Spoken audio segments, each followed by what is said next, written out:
No, I'm going to remind you who you just interrupted. The man laughed. He actually laughed standing there with his legal papers and his hired muscle blocking the road to a cemetery where a good man's body was waiting to be buried. He looked at the woman in the simple black dress and he laughed like she was the funniest thing he'd seen all week. He stopped laughing about 40 minutes later when the highway turned dark with motorcycles as far as any eye could see. But we'll get to that. If this is your first time here, welcome. Hit that subscribe button and drop a comment telling me what city you're watching from. I want to see how far this story travels. Now let's go back to Red Valley, Arizona, on the hottest afternoon of the year when three armed men decided a funeral was the perfect moment to collect a debt. The procession had been moving slowly for nearly 20 minutes by the time the trouble started. There were 43 motorcycles in that line, 43 engines that had gone quiet out of respect, their riders walking their bikes by hand along the narrow cemetery road, rather than letting the noise of a throttle disturb the dignity of what they were doing. Behind them came the hearse moving at a crawl, and behind the hearse came the Collins family, Michael's widow, Sandra, gripping the hands of her two teenage boys so hard the boys didn't even try to pull away. And behind the family came everyone else, friends, neighbors, veterans Michael had known for 30 years, people from the VA, from the food bank, from the Little League program he'd helped coach for a decade. Michael Raven Collins had not been a famous man. He had not been wealthy or powerful or well-connected in any way that the people blocking the road would have recognized or cared about. He was 61 years old. He had worked construction for most of his adult life. He rode a 2003 Harley that he'd rebuilt himself 3 times. He was the kind of man who showed up when other people didn't, who answered the phone at 2 in the morning when someone was in trouble, who remembered every birthday in a group of 60 riders because he kept a handwritten notebook in his vest pocket and he checked it every single morning. He had died of a heart attack on a Tuesday sitting in his recliner watching a baseball game with his boots still on, because that was just how Michael was. He never fully relaxed, never fully stopped being ready to go somewhere if someone needed him. And now they were trying to bury him, or they were trying to, until the 3 vehicles pulled across the cemetery road and stopped there. 2 black SUVs and a company pickup truck parked sideways like a barricade, and the men who climbed out of them were not the kind of men who showed up to pay their respects. Derek Holloway was the one who spoke first. He was somewhere in his mid-40s, broad-shouldered, wearing a button-down shirt that was already sweated through at the collar in the Arizona heat. He had a folder of documents in one hand and a sense of absolute authority in the posture of his body, like a man who had done this kind of thing before and had never once been stopped. He had 4 men behind him. 2 of them had the look of people who spent money on gym memberships and enjoyed using their size as punctuation. The other 2 were security contractors, which was a clean professional term for men who were being paid to stand there and make other men think twice. Derek held up the folder. "I need everyone to stop moving," he said. His voice carried the way voices do when the person speaking expects to be obeyed. "This burial cannot proceed." The procession stopped. Not because anyone was afraid, not yet. It stopped because the road was physically blocked and 43 riders were standing there holding their bikes by the handlebars, trying to understand what they were looking at. Jimmy Reyes, who rode at the front of the line as the road captain for the day, took 3 steps forward. Jimmy was 53 years old, built like a linebacker, who had been left out in the sun for a decade with forearms the size of most men's calves and a face that showed every year of outdoor work and outdoor living. He was not a man who raised his voice. He didn't need to. "Move the vehicles," Jimmy said. Derek didn't flinch. He opened the folder and pulled out a document and held it up like it was a weapon, which in his experience it was. "This cemetery sits on property currently under legal dispute," Derek said. "Silver Ridge Development Group holds a valid lien claim against this land. Until that claim is resolved through proper legal channels, no permanent interments can take place." That's not me talking. That's a court order. He said the words the way a man says things when he's used to winning the argument before the other person has time to think it through. Fast, confident, loaded with terminology that most people wouldn't immediately know how to challenge. Jimmy stared at him. "You picked a funeral to do this." "I picked the legally specified date and time as ordered by the court," Derek said. "If you have a dispute with that, you're welcome to file a motion. In the meantime, this burial does not happen today." Behind Jimmy, the riders were going very still. That particular stillness, the one that happens when men who have spent their lives learning patience reach the exact outer edge of it, was something that anyone who'd spent time around the club would have recognized immediately. It wasn't anger yet. It was the thing that comes just before anger, the moment when a decision is being made about whether anger is worth it or whether something worse is called for. Sandra Collins had pushed through to the front. She was 58 years old, a retired school teacher, and she had been crying since Monday and was currently operating on pure grief and the kind of steel that grief sometimes produces in people who have no other options. "That is my husband in that hearse," she said. Her voice was not loud. It was the opposite of loud. It was the voice of someone who had decided that if she spoke loudly, she might not be able to stop. Derek looked at her with the specific expression of someone who had been trained to look sympathetic while doing something completely without sympathy. "Ma'am, I understand this is a difficult time.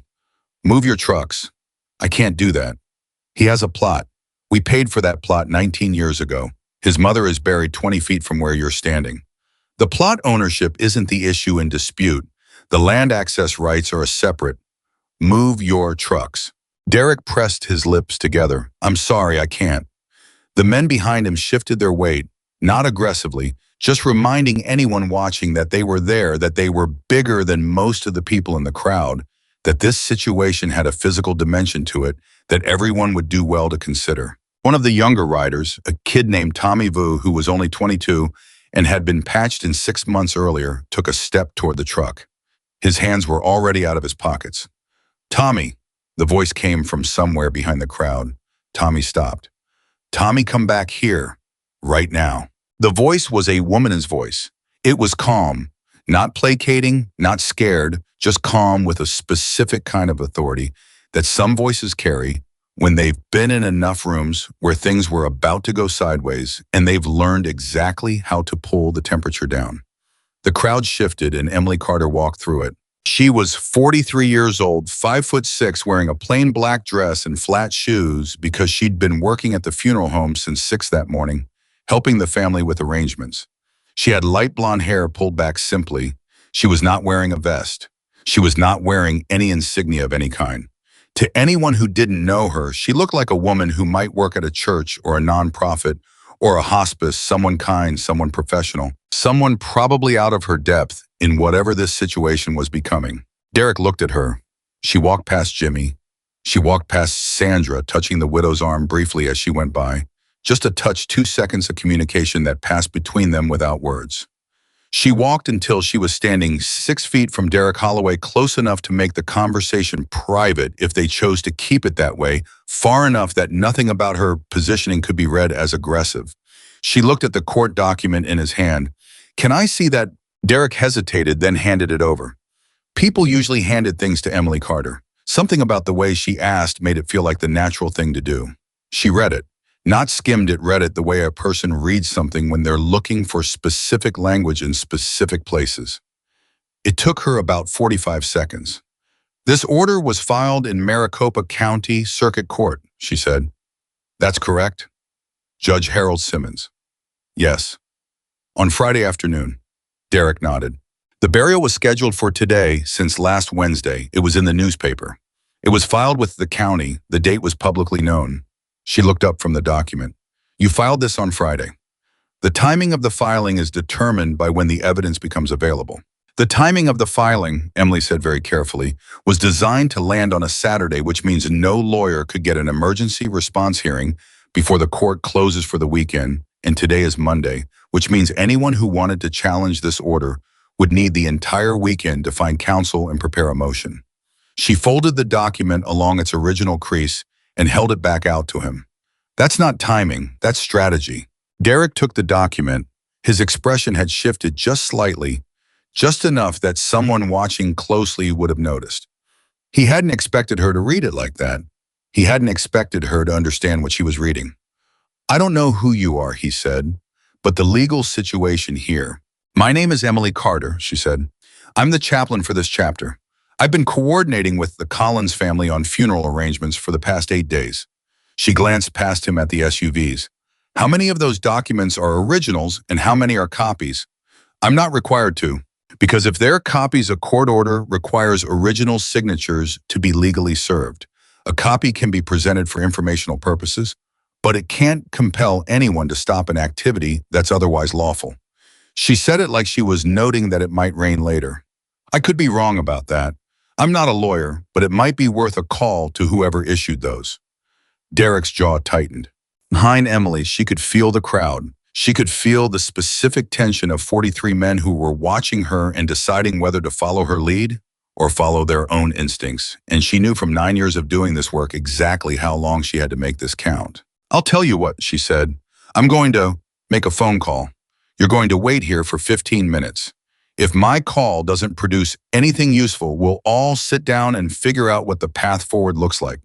Nobody moves anything. Nobody does anything. 15 minutes. Derek stared at her. He was doing the calculation that men like Derek always do in moments like this, the calculation between what he'd been hired to accomplish and what it would cost him personally if this got louder than he'd expected.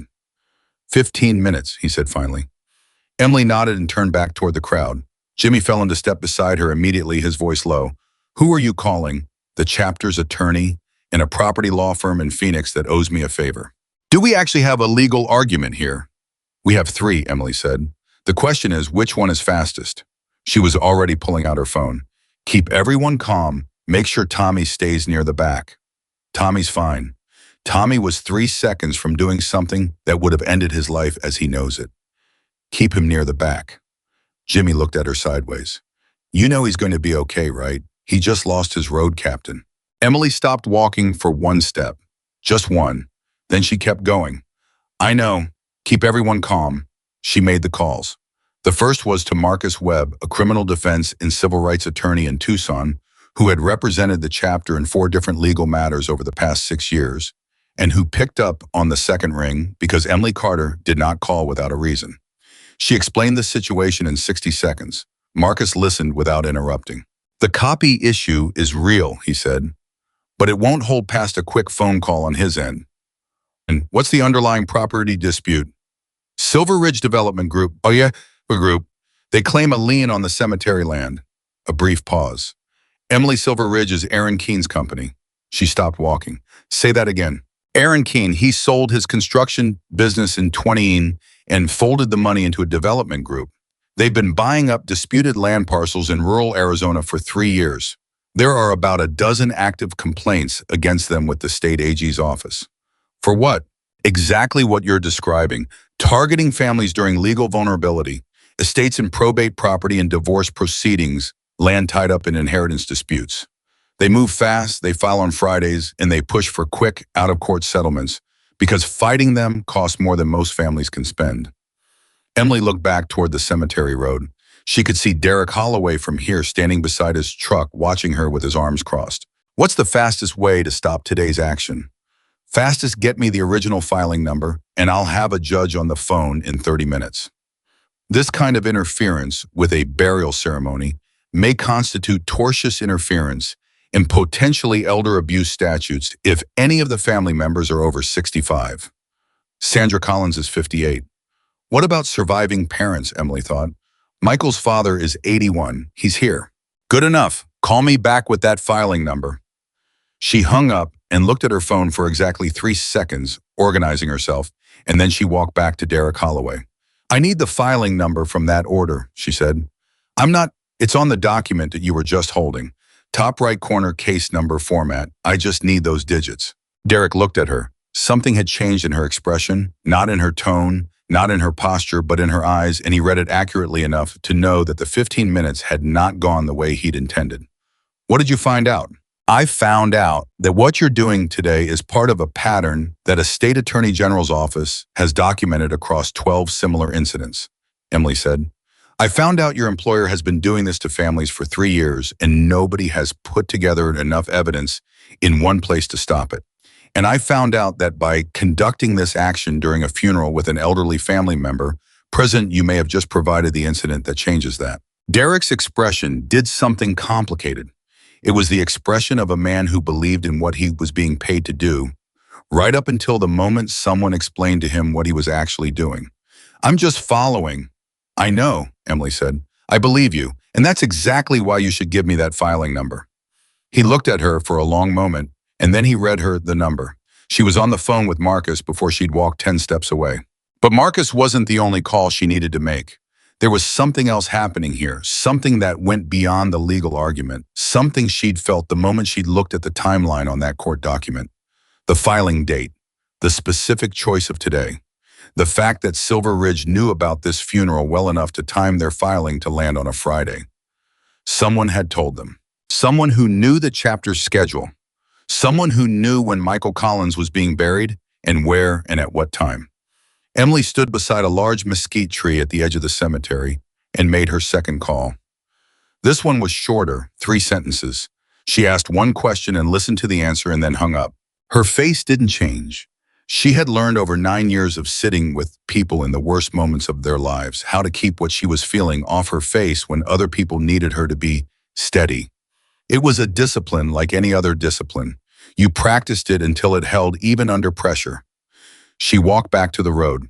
Derek was talking to one of his security men. The riders were standing in clusters, talking quietly among themselves. Their posture still, that careful, controlled tension of people who were waiting for direction. Sandra Collins was sitting on the running board of the hearse with her youngest son beside her, the boy's arm around his mother's shoulders, in that slightly awkward way teenage boys have when they're trying to take care of someone and don't quite know how their bodies work yet. Emily sat down next to Sandra. "How are you doing?" she said. Sandra looked at her. "My husband is in a box 20 feet away, and they won't let us put him in the ground." "I know. Who are these people?" "Their boss is a man named Aaron Keene. His company buys disputed land and pressures families into quick settlements. He's been doing it for 3 years." Emily paused. "He knew about today. He specifically chose today." Sandra's expression shifted into something that wasn't grief anymore. "He chose Michael's funeral." "Yes." "Why?" Emily was quiet for a moment. "Because he thought that if you were grieving, you'd be too exhausted to fight back. He thought the riders would get angry and do something that would give him leverage. He thought I'd be..." She stopped. "He thought you'd be what?" Emily looked at Derek across the road. "He thought I'd be just a chaplain." Sandra followed her gaze. Then she looked back at Emily. "What are you actually going to do?" Emily reached into the bag she'd set down beside her feet. It was a canvas tote, the kind that looks like something from a farmer's market, totally unremarkable.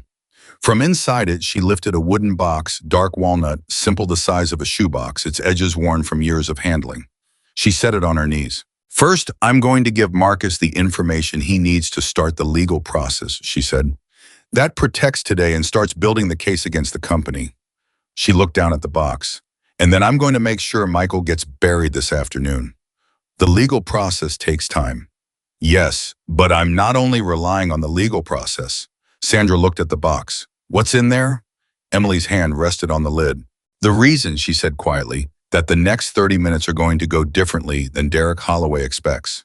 She didn't open it yet. She looked out at the riders, at the 43 men standing in the heat holding their bikes and waiting, and she thought about 9 years of work, 9 years of phone calls and documents and conversations, and the specific kind of trust that gets built between a chaplain and a community, one crisis at a time. She thought about Michael Collins, who had called her 18 months ago at 11 at night because a young rider in the chapter had lost his job and his apartment in the same week and had stopped answering his phone, and Michael had driven 40 miles in the dark to find him and then called Emily because he didn't know what to say when he got there. She thought about what Michael had told her that night, sitting outside the boys' apartment building waiting for Emily to arrive.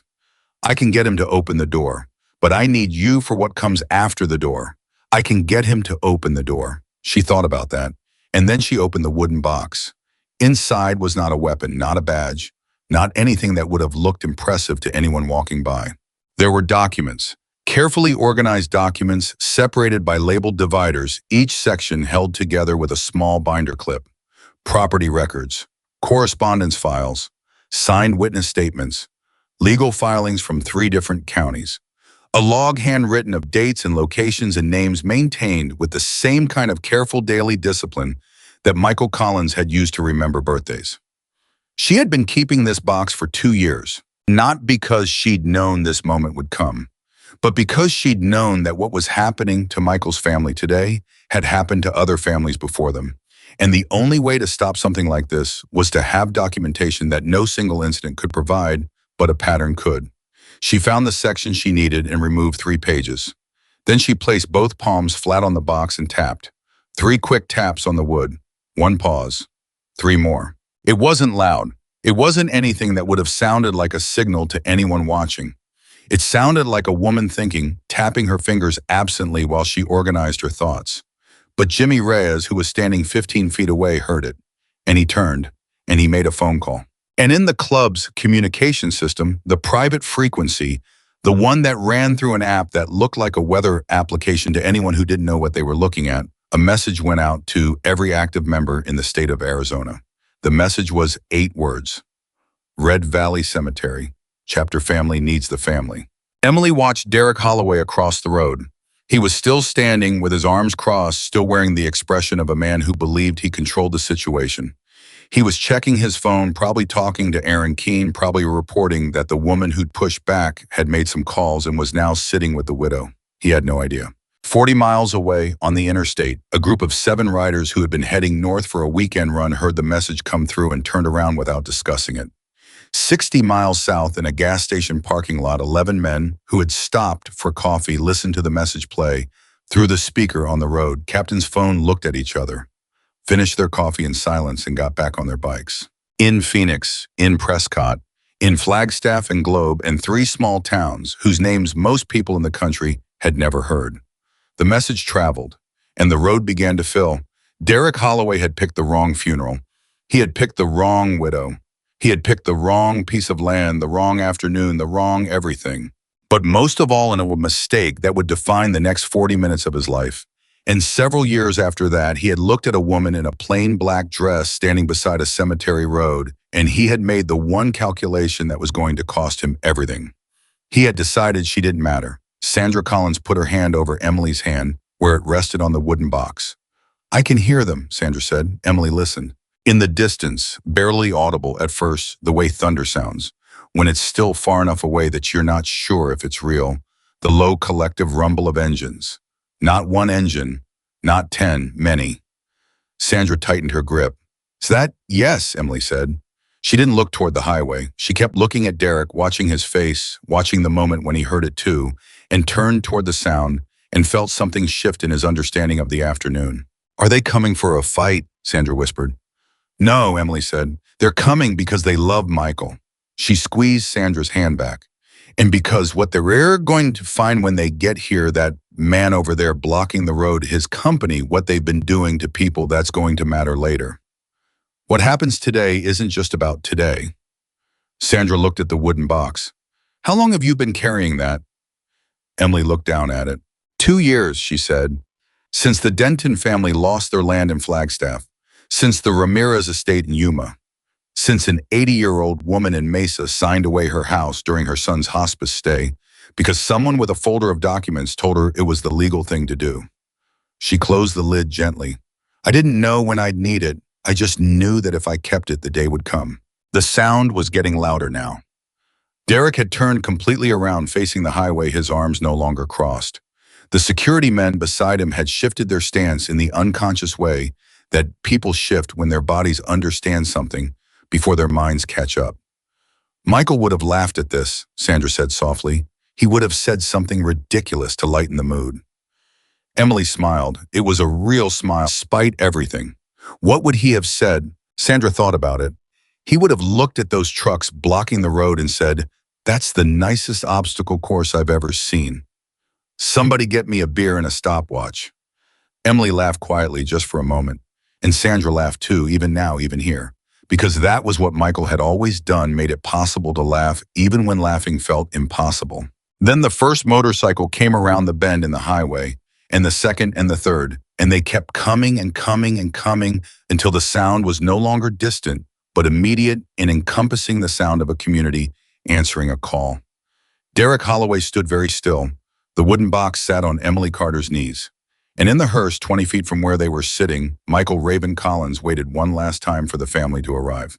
The first rider to come around the bend was a man named Curtis Colt Daniels, 64 years old, who had ridden with Michael Collins for 22 years and who had been on the highway to Prescott when the message came through. He turned around without saying a word to the 3 men riding with him and they turned around with him because that was how it worked, and that was how it had always worked. Curtis pulled his bike to a stop at the edge of the cemetery road and took off his helmet and looked at the SUVs and the pickup truck blocking the way, and then he looked at Derek Holloway standing beside them, and then he looked at Emily Carter sitting on the running board of the hearse with Sandra Collins, and he said to nobody in particular, "All right, what do we got?" It wasn't a question. It was an announcement that he had arrived and was ready to understand the situation and act accordingly, which was the most Curtis Daniels thing he could possibly have said. Jimmy Reyes walked over to him and spoke quietly for about 90 seconds, giving him the shape of it. The company, the court order, the timing, Emily's calls, the legal angle. Curtis listened with his helmet in his hands and his eyes moving between Derek and the wooden box on Emily's knees. When Jimmy finished, Curtis said, "They timed it for a Friday. Filed Friday afternoon." Curtis nodded slowly. "That's not an accident." "No. Aaron Keene's operation," Jimmy stopped. "You know the name?" "I know the name," Curtis said, and his voice had gone flat in a way that made Jimmy look at him directly. "There's a family in Kingman, friends of mine. Non-writers, just people I've known for years. They lost land through a probate dispute 18 months ago. Company came in during the estate proceedings, filed claims on a Friday, had a settlement agreement on the table by the following Wednesday." He paused. "They signed it because they didn't know they could fight it." Jimmy stared at him. "Did you ever—" "I didn't know the company name until right now." Curtis looked at the SUVs. "But I remember the feeling those people had. Like someone had robbed them at a moment when they couldn't defend themselves." He put his helmet on the seat of his bike. "Where does Emily need me?" "Right now, she needs everyone calm." "Everyone will be calm," Curtis said, "right up until they don't need to be." He walked over to the riders who had come in behind him and spoke to them, and they spread out along the road in the unhurried way of people who had decided that patience was the correct strategy for exactly this moment and not one moment beyond. More bikes were still coming. Derek had turned back around to face the cemetery, his phone pressed to his ear. Emily could read his body language from 40 feet away, the stiffness in his shoulders, the way he was talking faster than he'd been talking before. He was reporting in. He was telling whoever was on the other end that the situation had developed in a direction he had not anticipated. Good, Emily thought. Let him report. She stood up from the running board and stretched her back and picked up the wooden box and walked over to where Jimmy and Curtis were standing. "Marcus Webb is filing an emergency motion," she told them. "He's got a judge he can reach this afternoon on the tortious interference angle. We also have a strong argument on improper service, but that one requires a hearing." Curtis looked at her. "How long have you known about Keene?" Emily glanced at him. 2 years. I started keeping records after the Denton situation in Flagstaff. I didn't have enough to build a pattern until about 8 months ago, and I didn't have a direct connection to this chapter until they filed against the cemetery." She held up the wooden box slightly. "I have statements from 6 families across 4 counties. Dates, amounts, documentation of the filing on Friday pattern. Marcus thinks the state AG's office will be interested." Curtis was quiet for a moment. Then he said, "You've been building a case." "I've been keeping records," Emily said. "I told myself I was doing it because I might need it someday. But honestly, I was doing it because people deserve to have someone keeping records for them when nobody else is." Curtis looked at her the way people sometimes looked at Emily after they understood something about her that they hadn't understood before. Not surprise exactly, more like recalibration, like adjusting the picture you had of someone to include something you'd missed. "Does Bear know?" he asked, using William Lawson's road name. "Bear knows I keep records," Emily said. "He doesn't know how many." Curtis made a sound that might have been a laugh under different circumstances. "He's going to have something to say about that." "He usually does," Emily said. She looked back toward Derek, who had finished his call and was now in a conversation with one of his security men. The conversation appeared to have a new urgency to it. His hands were moving more than they had been earlier. "He just got new instructions," Emily said. Jimmy looked over. "What kind of instructions?" "Push harder or back down, one or the other." She watched Derek's posture. "He's going to push harder first. They always push harder first." She was right. Derek walked toward them with the folder of documents open in his hand, and this time he had both security men flanking him about 6 feet back, which was a deliberate choice of positioning intended to communicate something without saying it out loud. "I've spoken with our legal team," he said. "The order is valid. The original filed with the court carries an electronic seal that satisfies service requirements under Arizona Statute 33-961. The copy I showed you is legally sufficient. He paused. I understand this is difficult, but the burial cannot happen today. Emily looked at the document he was extending toward her. Arizona Statute 33-961, she said, covers liens on real property in commercial disputes. It does not extend service authority to injunctive orders affecting ceremonial proceedings. Those fall under a different provision. She reached into the wooden box and removed a single sheet of paper, a photocopied page from an Arizona Civil Code supplement with 2 paragraphs highlighted in yellow. You want to read the relevant section? Derek looked at the paper. He didn't take it. My legal team, your legal team told you 33-961 covered this. I'm telling you it doesn't. You're welcome to call them back and ask them to read the ceremonial proceedings exception. She kept the paper extended. Or you can just read it yourself. It's 14 lines.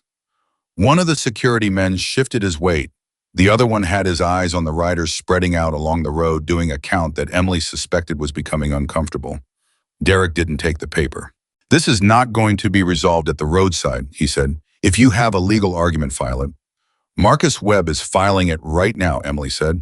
I expect we'll have a temporary restraining order within 90 minutes. In the meantime, I'm asking you as a person, not as a legal matter, to allow this family to complete the burial of their husband and father. She lowered the paper. Not because you're required to, because it's the right thing. Something moved across Derek's face. Not enough to matter, but it moved. He'd been doing this work for 7 years. He'd stopped estates from settling. He'd frozen bank accounts during hospitalizations. He'd served papers on elderly widows in hospital waiting rooms. He'd told himself each time that it was business, that the law permitted it, that his job was to execute the legal process and not to evaluate the human dimensions of the situation. He'd gotten very good at not evaluating the human dimensions of the situation. But he was standing in front of a cemetery, and there was a hearse 20 feet behind this woman, and the family of the man in it was right there. And 300 motorcycle riders were arranged along both sides of a road watching him make a decision about who he actually was. He almost did it. Emily saw him almost do it. And then his phone buzzed, and he looked at it, and whatever he read on the screen closed the door that had been starting to open. I can't move the vehicles, he said. His voice was different now, flatter. My instructions are clear. Emily looked at the phone in his hand. Who just texted you? That's not... Was it Aaron Keene? Derek's jaw tightened.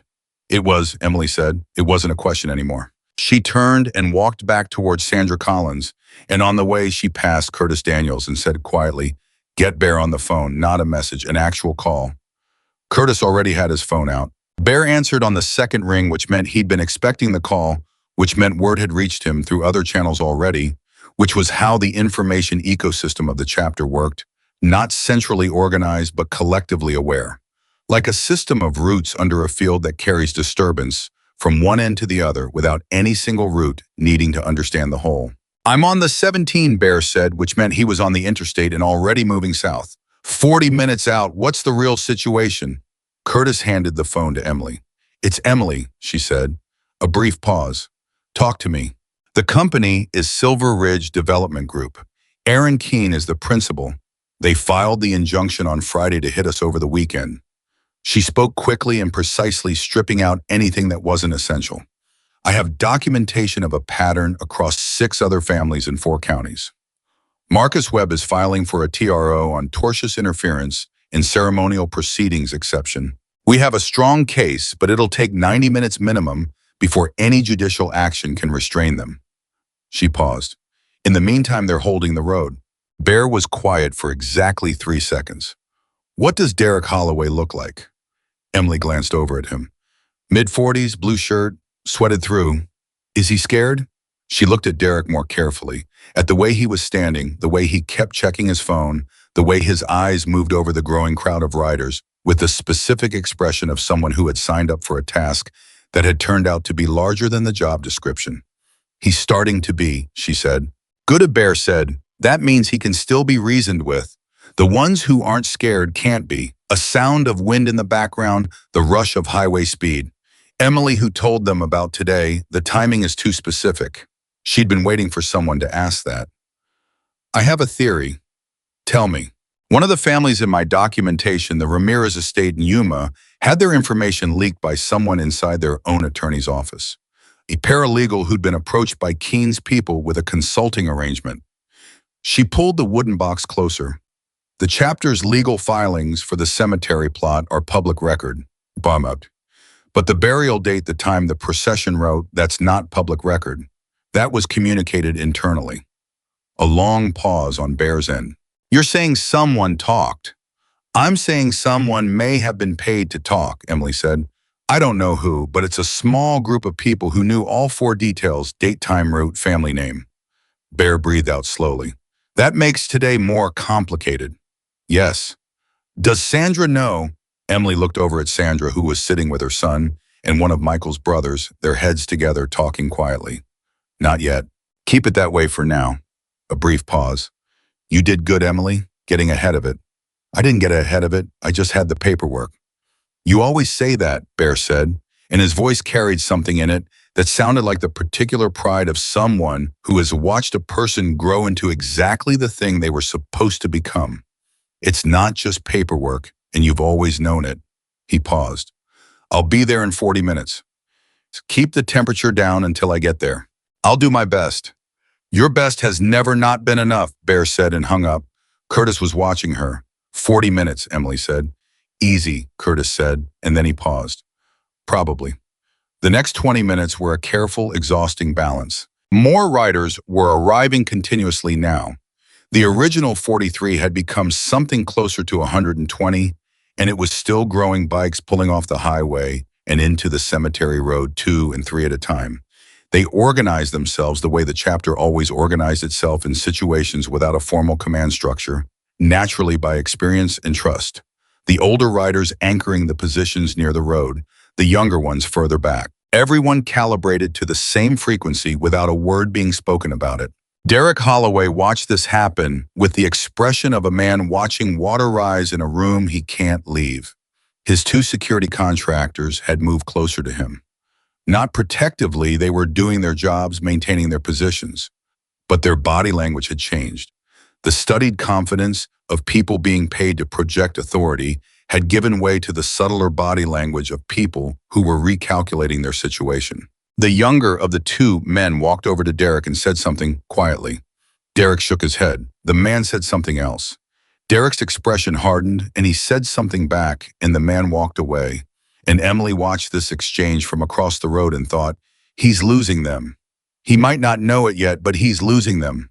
She filed that away.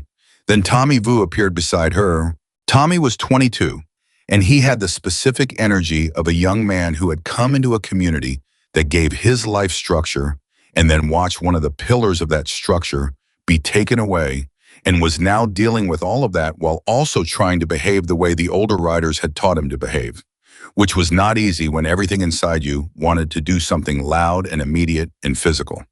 Emily, he said, how long are we just standing here? Not much longer, she said. What are we waiting for, Bear and a judge? Tommy looked over at Derek. He's not going to move. He will. How do you know? Emily looked at him directly. Because the math is going to change on him. Right now, he believes his employer has more power than this community does. When that stops being true, and it's going to stop being true, Tommy, in a way that becomes publicly documented and legally consequential, his calculation will change. She paused. The goal isn't to force him to move. The goal is to change the math. Tommy stared at her. That's not how Michael would have handled it. Emily was quiet for a moment. What do you mean? Michael would have... Tommy stopped and something crossed his face that was the complicated mixture of grief and anger that 22-year-olds carry when they haven't yet separated those two feelings from each other. He wouldn't have waited. What would he have done? Tommy opened his mouth and then closed it, because the answer he'd been about to give was not an answer he could actually defend, and he knew it, and he'd known Michael Collins well enough to know that Michael would have told him so. He would have... Tommy stopped again. Michael called me once, Emily said. At 11 at night because he was sitting outside someone's apartment and he didn't know what to do and he needed help. She waited for Tommy to look at her. He was the strongest person I knew. He was also the person who knew when to wait for backup. She touched Tommy's arm briefly. Standing here right now, with 300 people behind us, and a lawyer on the phone, and a judge about to read a motion. This is exactly what Michael would have wanted. This is what he spent 20 years building. Tommy looked at the ground for a moment. His jaw was working. I miss him, he said. Just that, just simply and without any qualification. I know, Emily said. He was the first person who didn't look at me and see a liability. Emily didn't say anything. She let that sit. He told me once that every chapter needs people who are still learning how to be angry the right way, Tommy said. He said the chapters that got in trouble were the ones that ran out of those people. He looked up. I didn't understand what he meant. Do you now? Tommy thought about it. Maybe. He looked at Derek. Maybe. Emily nodded and let him stand there. And after a minute, he walked back toward the other younger riders, and his posture was different. Not calmer exactly, but more deliberate, which in a 22-year-old was the closest thing to calm you were usually going to get. Jimmy appeared at Emily's shoulder. You have a gift, he said. I just talk to people. You talk to people the way Michael used to, Jimmy said. You figure out the thing they actually need to hear. Emily started to respond, and then her phone rang. Marcus Webb. She answered immediately. We have a problem, Marcus said. Her stomach dropped. Tell me. Judge Simmons, who issued the original order, is on the bench. I reached out to Judge Patricia Alvarado for the emergency TRO, and she's reviewing the motion, but she just called me back with a question. She wants to know if there's any counter documentation to Keene's lien claim. The original cemetery deed, any title insurance, anything establishing clear ownership prior to Silver Ridge's filing. Emily was already opening the wooden box. I have a copy of the original deed, Maricopa County Land Records filed 1952. I also have the title insurance certificate from when the family renewed the plot agreement in 2004. She was flipping through the dividers. Can you get me those documents? I can photograph them and send them in 60 seconds. Emily, Marcus paused. You have those documents in that box of yours, don't you? Yes. I'm going to ask you something and I need a straight answer. Okay. Did you have reason to believe this specific dispute would occur? Or were you carrying documentation for this cemetery as part of a broader preparation? She found the deed and the insurance certificate. And behind those something she hadn't looked at in 4 months. A letter on Silver Ridge Development Group letterhead sent to the cemetery board 8 months ago inquiring about the board's interest in selling the access rights to the cemetery road. She'd gotten it from a member of the cemetery board who'd been confused by it and brought it to her because she was the chaplain and she dealt with cemetery matters. She'd filed it. She'd never expected it to become relevant this quickly. Marcus, she said slowly, I also have a letter from Silver Ridge to the cemetery board dated 8 months ago, indicating they were attempting to acquire road access rights before any formal lien dispute was filed. Silence on the other end. Emily, yes. That letter demonstrates premeditation. It demonstrates that this wasn't a legitimate discovery of a property dispute. It demonstrates that Silver Ridge has been targeting this specific cemetery for months and timed their legal actions strategically. His voice had changed. That's not just tortious interference. That's a pattern of bad faith conduct that changes the evidentiary picture significantly. I know, she said. Judge Alvarado needs to see that letter. I'm photographing it right now. She sent the 3 documents to Marcus in 40 seconds. She heard him exhale when they came through. Stay on the line, he said. She waited. Around her, the cemetery road continued to fill. She could feel the weight of 300 people waiting for something to happen, could feel the specific collective patience of people who had given themselves over to trusting that the thing they were waiting for would eventually come. Sandra Collins appeared at her side. She had stopped crying. The expression on her face was not grief anymore. It was watchful. She had heard enough of Emily's phone conversations to understand that something significant was unfolding.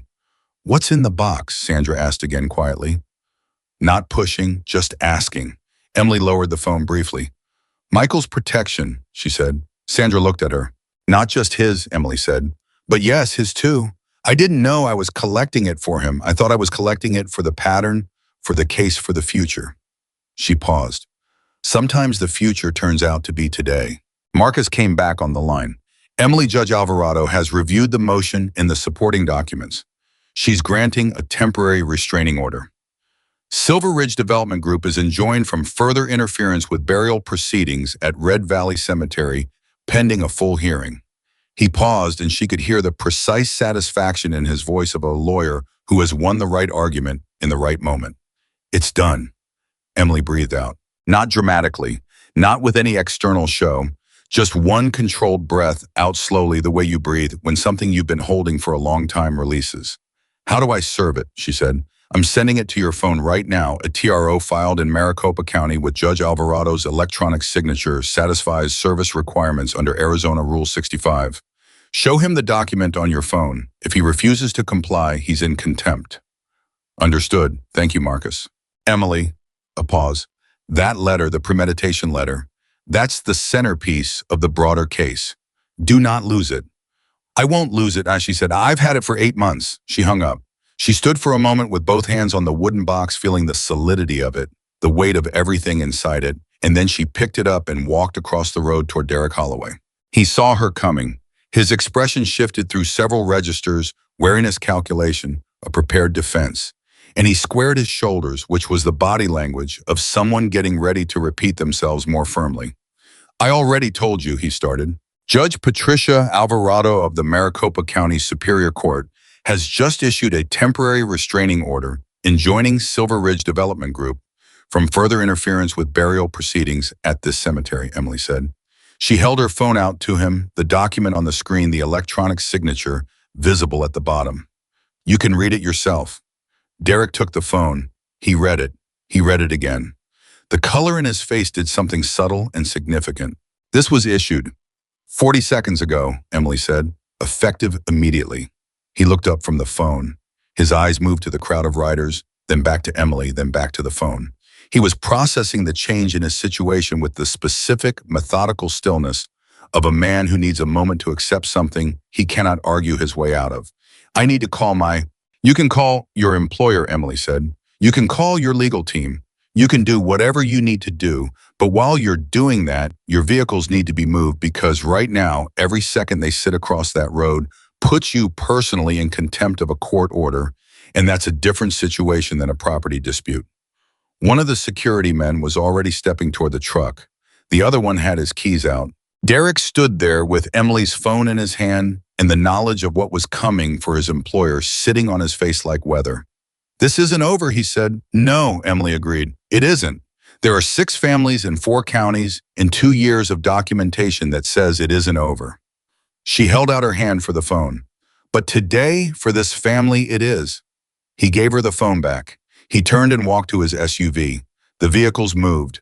The cemetery road opened. And the sound that came up from 300 people at once was not cheering. It was not shouting. It was something more complicated than that, something that had grief and relief and anger and gratitude, all braided together into a single communal exhale that rolled across the cemetery like something physical. Sandra Collins had both hands over her mouth. Jimmy Reyes stood very still with his eyes closed for about 3 seconds, and then he opened them and turned toward the riders and made 2 quick gestures with his hands, and the procession began to move. Emily stood at the side of the road and watched it pass. 43 bikes moving by hand again in silence. There were riders walking beside them, way they had been an hour ago before everything had stopped. The hearse moving behind them, the family following the hearse. Curtis Daniels came to stand beside her as it passed. That box, he said. Yeah, Bear's going to have a lot to say about that box. Bear's going to have to get in line, Emily said. Judge Alvarado's law clerk wants to talk to me at 9 tomorrow morning. Curtis looked at her. You built a case. I kept records. Emily. I kept careful records, she said, for a long time, about something that was happening to people who deserve better. She watched the hearse move slowly through the cemetery gate. That's all. Curtis was quiet for a moment. Then Michael knew, didn't he? About the box. Emily kept her eyes on the procession. Michael knew I kept records. He didn't know the scope. But he trusted you to have what was needed. She thought about the phone call 11 at night, Michael's voice through the dark. I can get him to open the door. But I need you for what comes after the door. We trusted each other, she said simply. The last bike passed her. The last family member. And then ahead, she could see the cemetery opening up the plots in the old trees and the ground that had been in this family for 60 years. And people were gathering around the place where Michael Collins was finally, after everything, going to be laid to rest. She held the wooden box against her chest and walked through the gate. Behind her on the highway, Derek Holloway sat in his SUV with his phone to his ear, reporting to Aaron Keene that the morning had not gone the way it was supposed to, and that there was a chaplain with a box of documents, and that a judge had already signed off, and that the situation was more complicated than anyone had anticipated. Aaron Keene listened to all of this. And then he made a decision that would cost him everything, not because it was the wrong legal strategy, but because it revealed exactly what kind of person he was and what he was willing to do to protect his business. He decided to find out who Emily Carter really was, and he decided to go after her directly. Michael Collins went into the ground at 4:17 in the afternoon with 312 people standing around the grave. There was no music. Someone had brought a portable speaker, but nobody turned it on because the silence felt more true than anything a speaker could have produced. The presiding words were Emily's, and she kept them short because Michael would have wanted them short, because Michael had always believed that the people who talked the longest at funerals were the ones who had the hardest time accepting that the person was actually gone. And Michael had never had much patience for that particular form of avoidance. She said, Michael Collins showed up. That was his gift and his discipline and his entire philosophy of living. When someone needed him, he showed up. When showing up was hard, he showed up anyway. When showing up cost him something, he showed up and paid the cost and never mentioned it again. We are all here today because at some point in our lives, Michael Collins showed up for us. The best thing we can do with the time we have left is to make sure someone someday can say the same thing about us. That was all. Sandra Collins stood with her sons and did not cry during the service, which Emily recognized as a particular kind of strength that only people who have cried until they have nothing left can access. Her younger boy held her right hand. Her older boy stood on her left with his jaw tight and his eyes fixed on the middle distance, the way young men fix their eyes when they are refusing to come apart in public. After the service, people lingered. They always lingered. That was what funerals were actually for, not the service, not the words, but the hour after, when people stood around in clusters and talked about the person told the stories.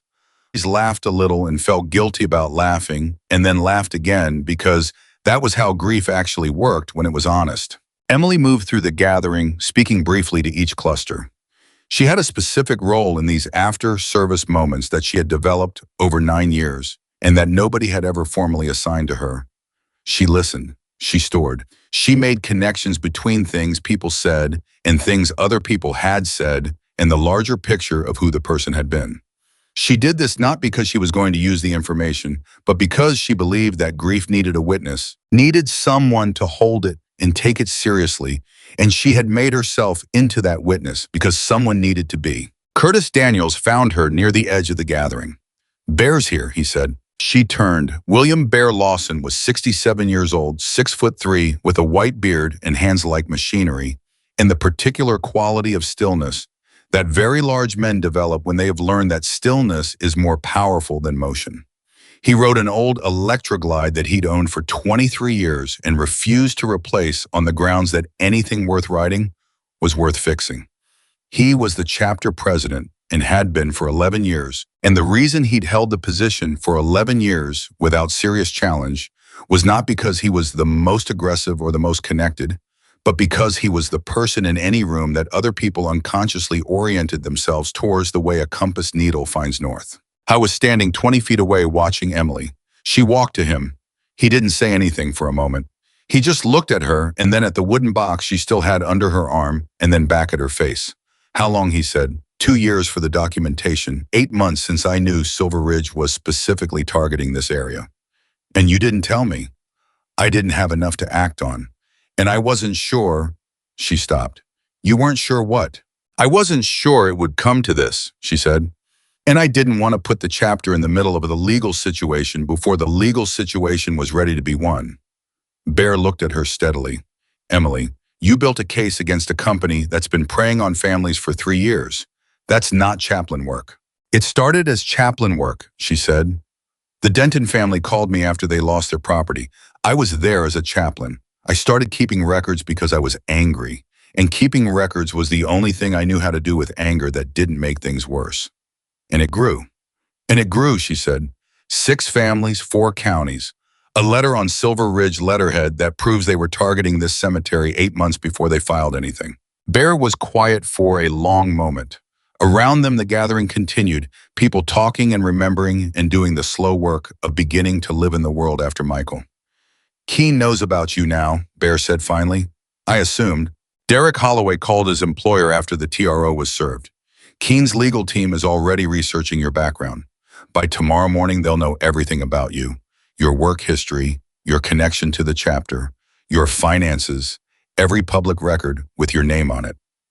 Emily nodded. She'd expected this. What are they looking for? Leveraged, Bear said simply. That's how Keene operates. When a legal situation turns against him, he doesn't retreat. He finds the person who turned it, and he finds something to use against them.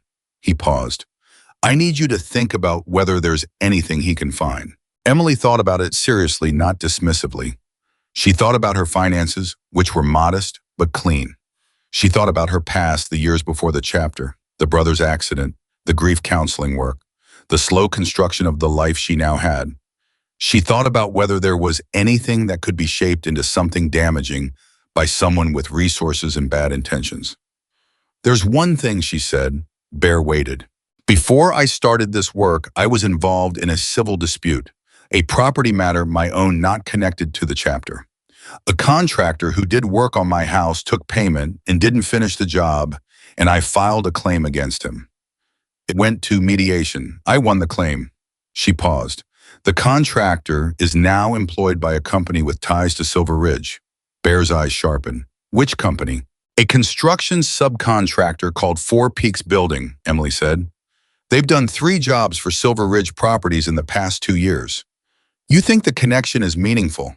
I think Aaron Keene is good at finding connections that can be made to look meaningful, Emily said. My dispute with the contractor is a matter of public record. It's completely legitimate. But if Keene's team presents it as some kind of pre-existing conflict of interest, as a way to undermine my credibility as a witness, it could complicate Marcus's case. Bear absorbed this. Then he said, does Marcus know? I'm calling him tonight. Call him now. She looked at him. Now, Emily, Keene has been running this operation for 3 years, and he has a legal team on retainer that does exactly this kind of opposition research. Every hour you wait is an hour they're ahead of you. He said it without heat, just factually the way Bear said most things. Call Marcus now. She pulled out her phone. She was halfway through dialing when it rang in her hand. It wasn't Marcus. It was a number she didn't recognize, Arizona area code, but not a number in her contacts. She answered it. Ms. Carter. The voice on the other end was composed professional, with the specific smoothness of someone who had spent a career on the phone, convincing other people to do things. My name is Richard Holt. I'm the lead counsel for Silver Ridge Development Group. I understand you have had quite a day. Emily looked at Bear. She pointed at the phone and mouthed the name Silver Ridge. Bear's expression didn't change, but he moved closer. Mr. Holt, Emily said, this is unexpected. I hope I'm not interrupting anything, Holt said with the practiced warmth of someone who knows very well that he is interrupting something and has timed the interruption deliberately. I wanted to reach out personally, attorney to concerned party, because I think there may have been some miscommunication today about the nature of our client's legal position. I don't think there was any miscommunication, Emily said. Your client filed an injunction on a Friday afternoon to prevent a funeral from proceeding on a Monday. Judge Alvarado reviewed the filing and found sufficient cause to issue a temporary restraining order. That seems like a fairly clear communication. A brief pause. Judge Alvarado's order is temporary, as I'm sure you understand. The underlying property dispute will be adjudicated through proper proceedings, and our legal position is quite strong. Then you have nothing to be concerned about. I'm not concerned, Holt said pleasantly. I'm calling because I believe you may have documentation that you believe is relevant to a broader dispute involving my client's business practices. I want to have an honest conversation about that documentation before it becomes part of any formal proceeding. Emily turned slightly away from the gathering, dropping her voice. What kind of honest conversation?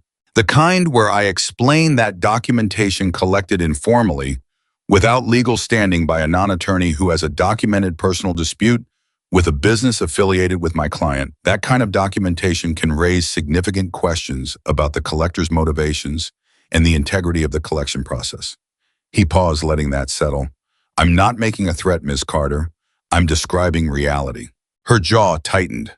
There it was. She'd been waiting for it, had known it was coming, but hearing it stated so cleanly and professionally still sent a current through her chest that she had to consciously manage. You found the contractor dispute, she said. We found the public record, yes. Holt's voice remained perfectly level. I want to be clear that we're not suggesting anything improper on your part, but any formal proceeding involving your documentation would inevitably involve discovery into your background and your motivations, and that process can be very disruptive for private individuals who aren't accustomed to it. Another pause. There's a simpler path. My client is prepared to make a very generous settlement offer to the families involved in today's situation. He's also prepared to release the lien claim against the cemetery property.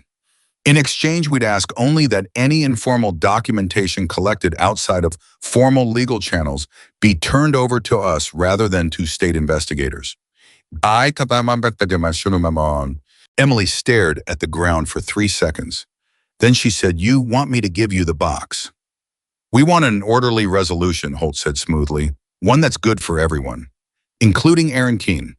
My client has interests he'd like to protect, yes, as do the families in question, who I'm sure would benefit from a swift and generous resolution rather than years of litigation. Emily turned back toward Bear. He was watching her face, reading what was happening from the side of the conversation he could hear.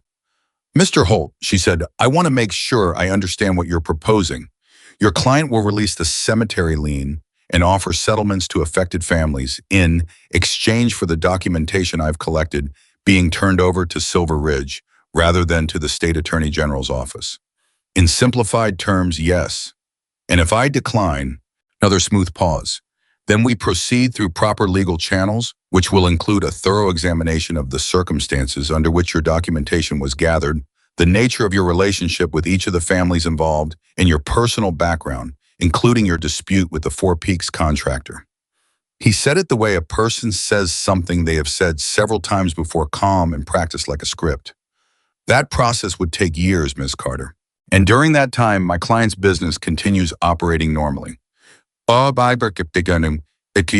Emily kept her voice completely even. Thank you for calling, Mr. Holt. My attorney will be in touch. She hung up. She looked at Bear. He offered a settlement, she said. Release the cemetery lien, compensate the families, in exchange for the box. Bear's expression had gone very quiet.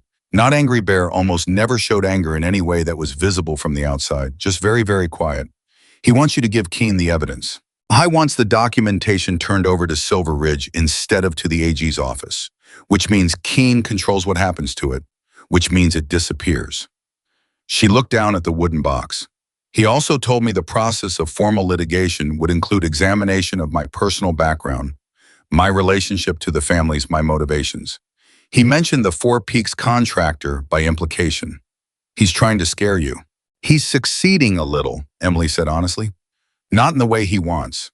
But I'd be lying if I said the idea of years of litigation and having my background picked apart didn't feel like something.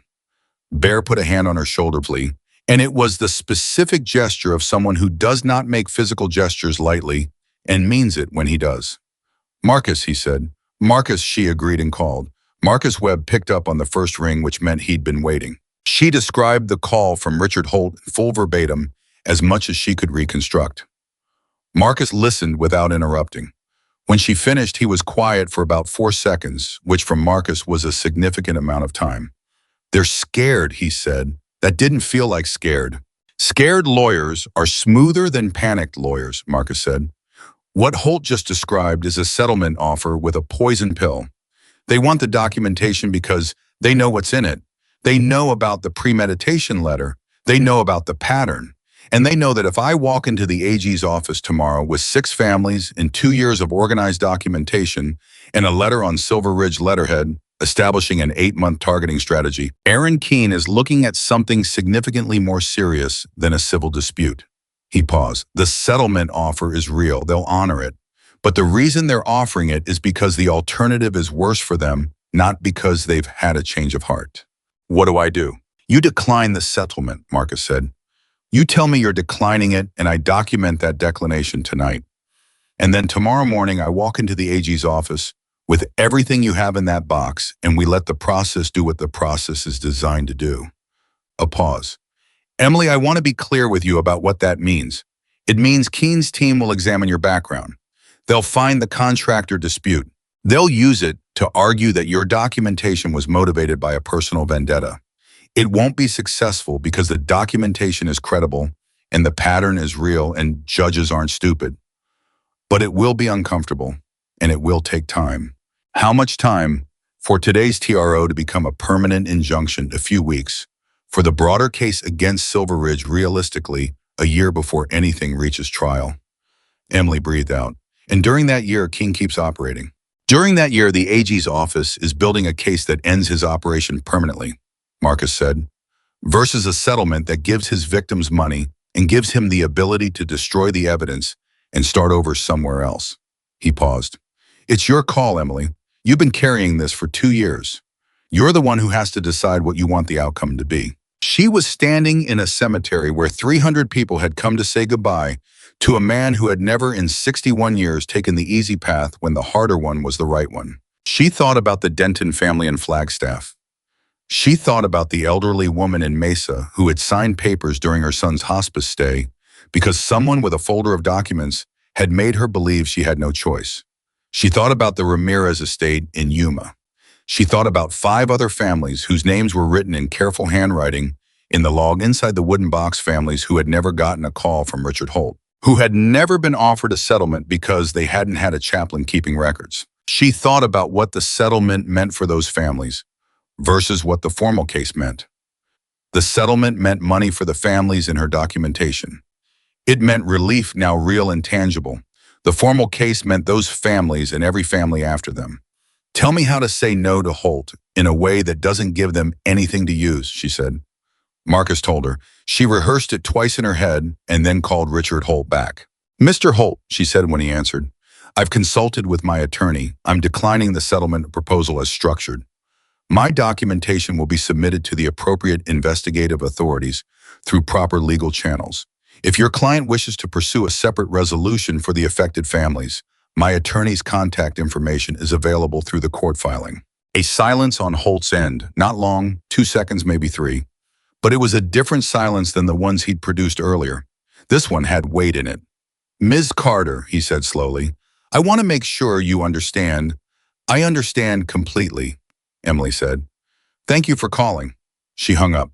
Her hands were steady. She noticed that the way you notice something unexpected about yourself. She'd expected them to be shaking, and they weren't.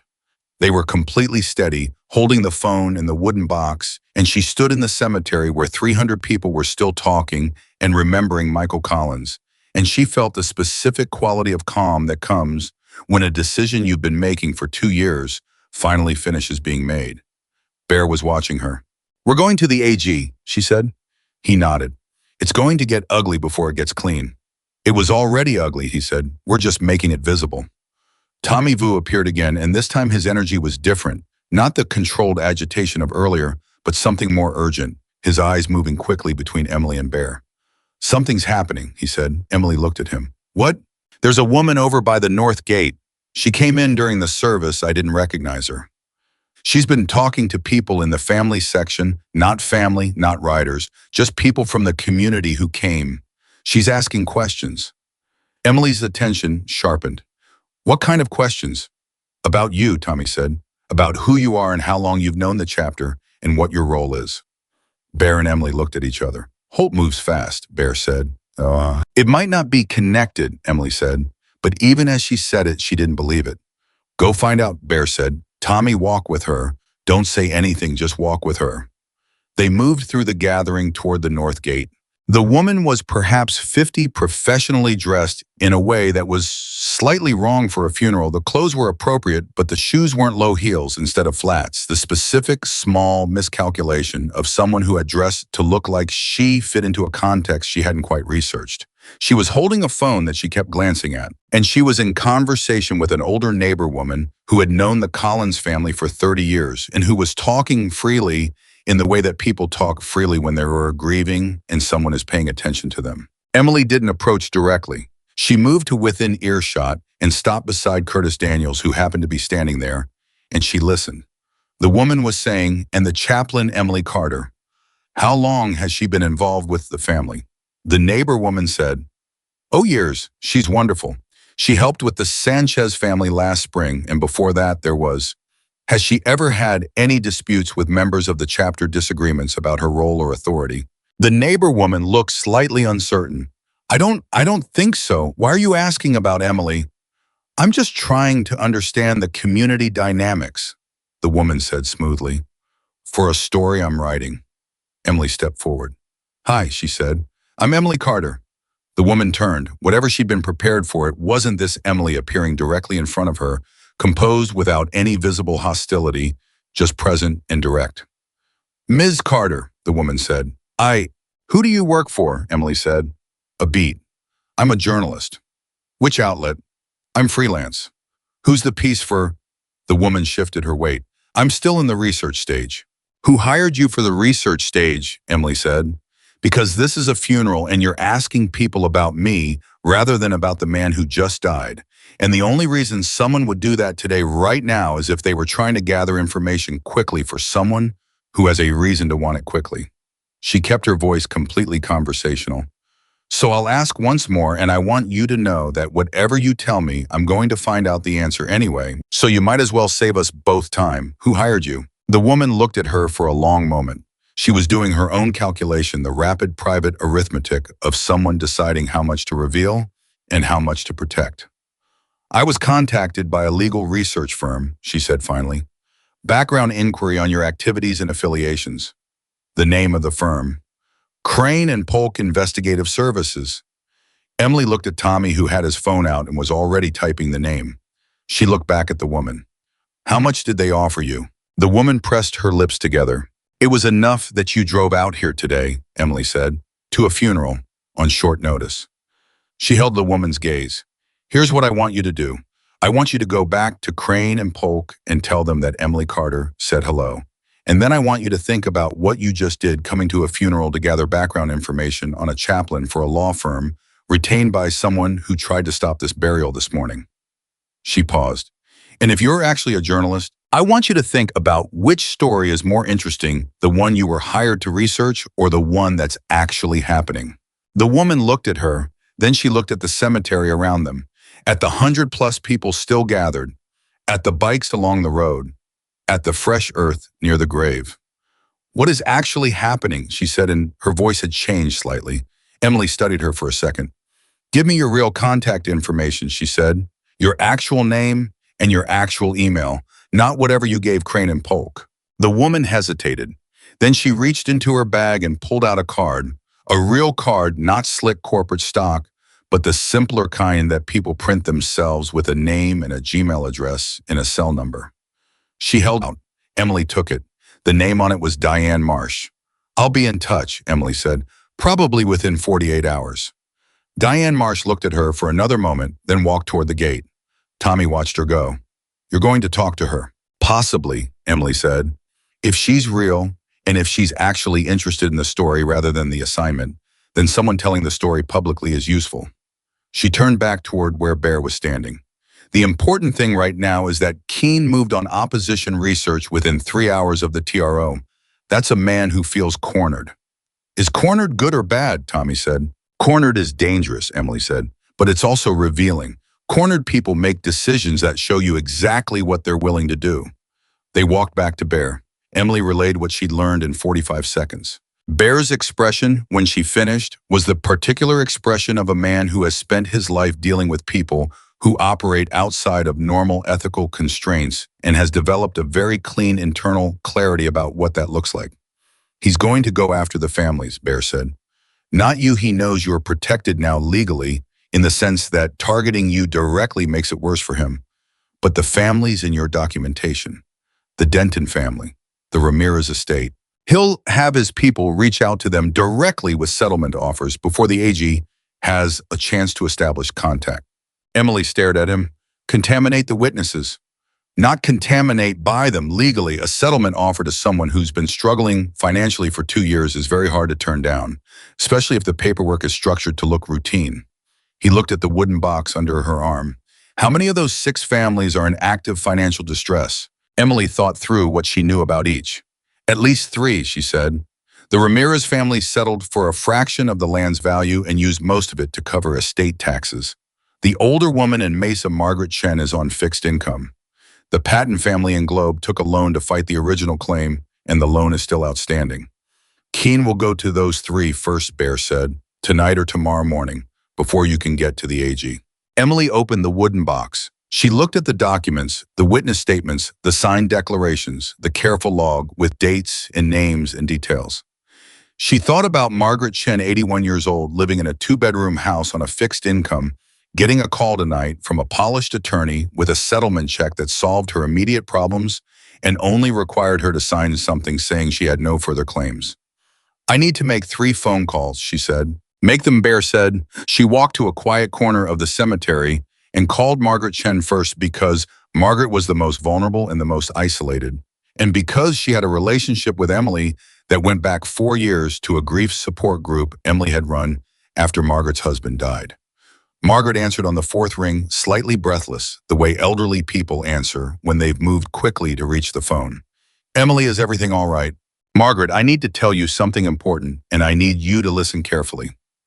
Emily kept her voice calm and warm the way she always spoke to Margaret, but with an urgency beneath it that she didn't hide. You may receive a call tonight or tomorrow from an attorney representing a company called Silver Ridge Development Group. They may offer you a settlement related to the property situation from 18 months ago. I need you to not sign anything until you've spoken with me. Can you do that? Silence on Margaret's end. Then they're calling again. They may be. I don't know for certain. But if they do, I need you to tell them you're speaking with your attorney before you respond to anything. Emily, I don't have an attorney. You have Marcus Webb, Emily said. He's my attorney, and he's agreed to represent all the families in this matter. I should have told you that sooner, and I'm sorry I didn't. She paused. Margaret, this is almost over. What they did to you is being documented. There's a real process happening now, but I need you to hold on for a few more days without signing anything. Can you do that? A long pause, then Margaret Chen said something that Emily wasn't expecting. I knew you'd call. I told my neighbor 2 weeks ago that you'd call eventually. Emily blinked. What do you mean? I mean, I told her I wasn't going to sign the renewal agreement they sent me last month until you called. A soft sound, almost a laugh. I've been waiting. I didn't know what I was waiting for. But I knew it was you. Emily stood in the cemetery in the late afternoon heat with her eyes closed for exactly 3 seconds. There's a renewal agreement? They sent it 30 days ago. A settlement renewal, they called it. Said my original agreement needed to be refreshed or I'd lose the protection it offered. A pause. I didn't understand what it meant, but it felt wrong, so I put it in a drawer. Do you still have it? It's in the drawer. Margaret, I need you to give that to me. That document, if it's what I think it is, it's evidence of something that goes beyond what we already have. Emily's voice was steady, but her heart was moving very fast. Don't sign it. Don't call them back. Just hold it for me. I'll hold it, Margaret said simply. Come get it whenever you're ready. She called the Ramirez family next. Maria Ramirez answered, and within 30 seconds, Emily understood that Silver Ridge had already been in contact not tonight, but 3 weeks ago, in the form of a letter from a law firm proposing a follow-up resolution to their 2023 settlement, framed as a routine administrative matter. We were going to sign it, Maria said. We thought it was just paperwork. Please don't, Emily said. Not yet. I'll explain everything, but not tonight. Tonight, I just need you to put that letter somewhere safe and not respond to it. Is this serious? Yes, Emily said, but it's serious in a way that's going to get better, not worse. I promise you that. The Patton family in Globe didn't answer. Emily left a message. She walked back to Bear. He looked at her face and read it. There's more, he said. Silver Ridge has been sending follow-up documents to the families in my documentation, she said, framed as administrative renewals, designed to look like routine paperwork. She opened the wooden box and reorganized something inside it, her fingers moving with the careful habit of 2 years of maintenance. Margaret Chen has one. The Ramirez family has one. If the pattern holds, all 6 families have them. And if anyone signed Don't go there yet, Bear said. Find out first. Right. She pulled out her phone again. Marcus needs to know about the renewal documents tonight. If Keene has been sending these for 30 days, that's evidence of an ongoing scheme to resecure settlements from families who are now potential witnesses. She was already dialing. That changes the AG's calculus significantly, Marcus answered. She told him about the renewal documents in 60 seconds. On the other end of the line, she heard Marcus make a sound that was the sound of a lawyer who has just had a case become considerably larger and considerably stronger at the same time. Emily, he said, if those renewal documents are designed to resecure settlements from individuals who have signed witness statements that are now in your possession, that's witness tampering. The words sat in the air between her and the phone like something physical.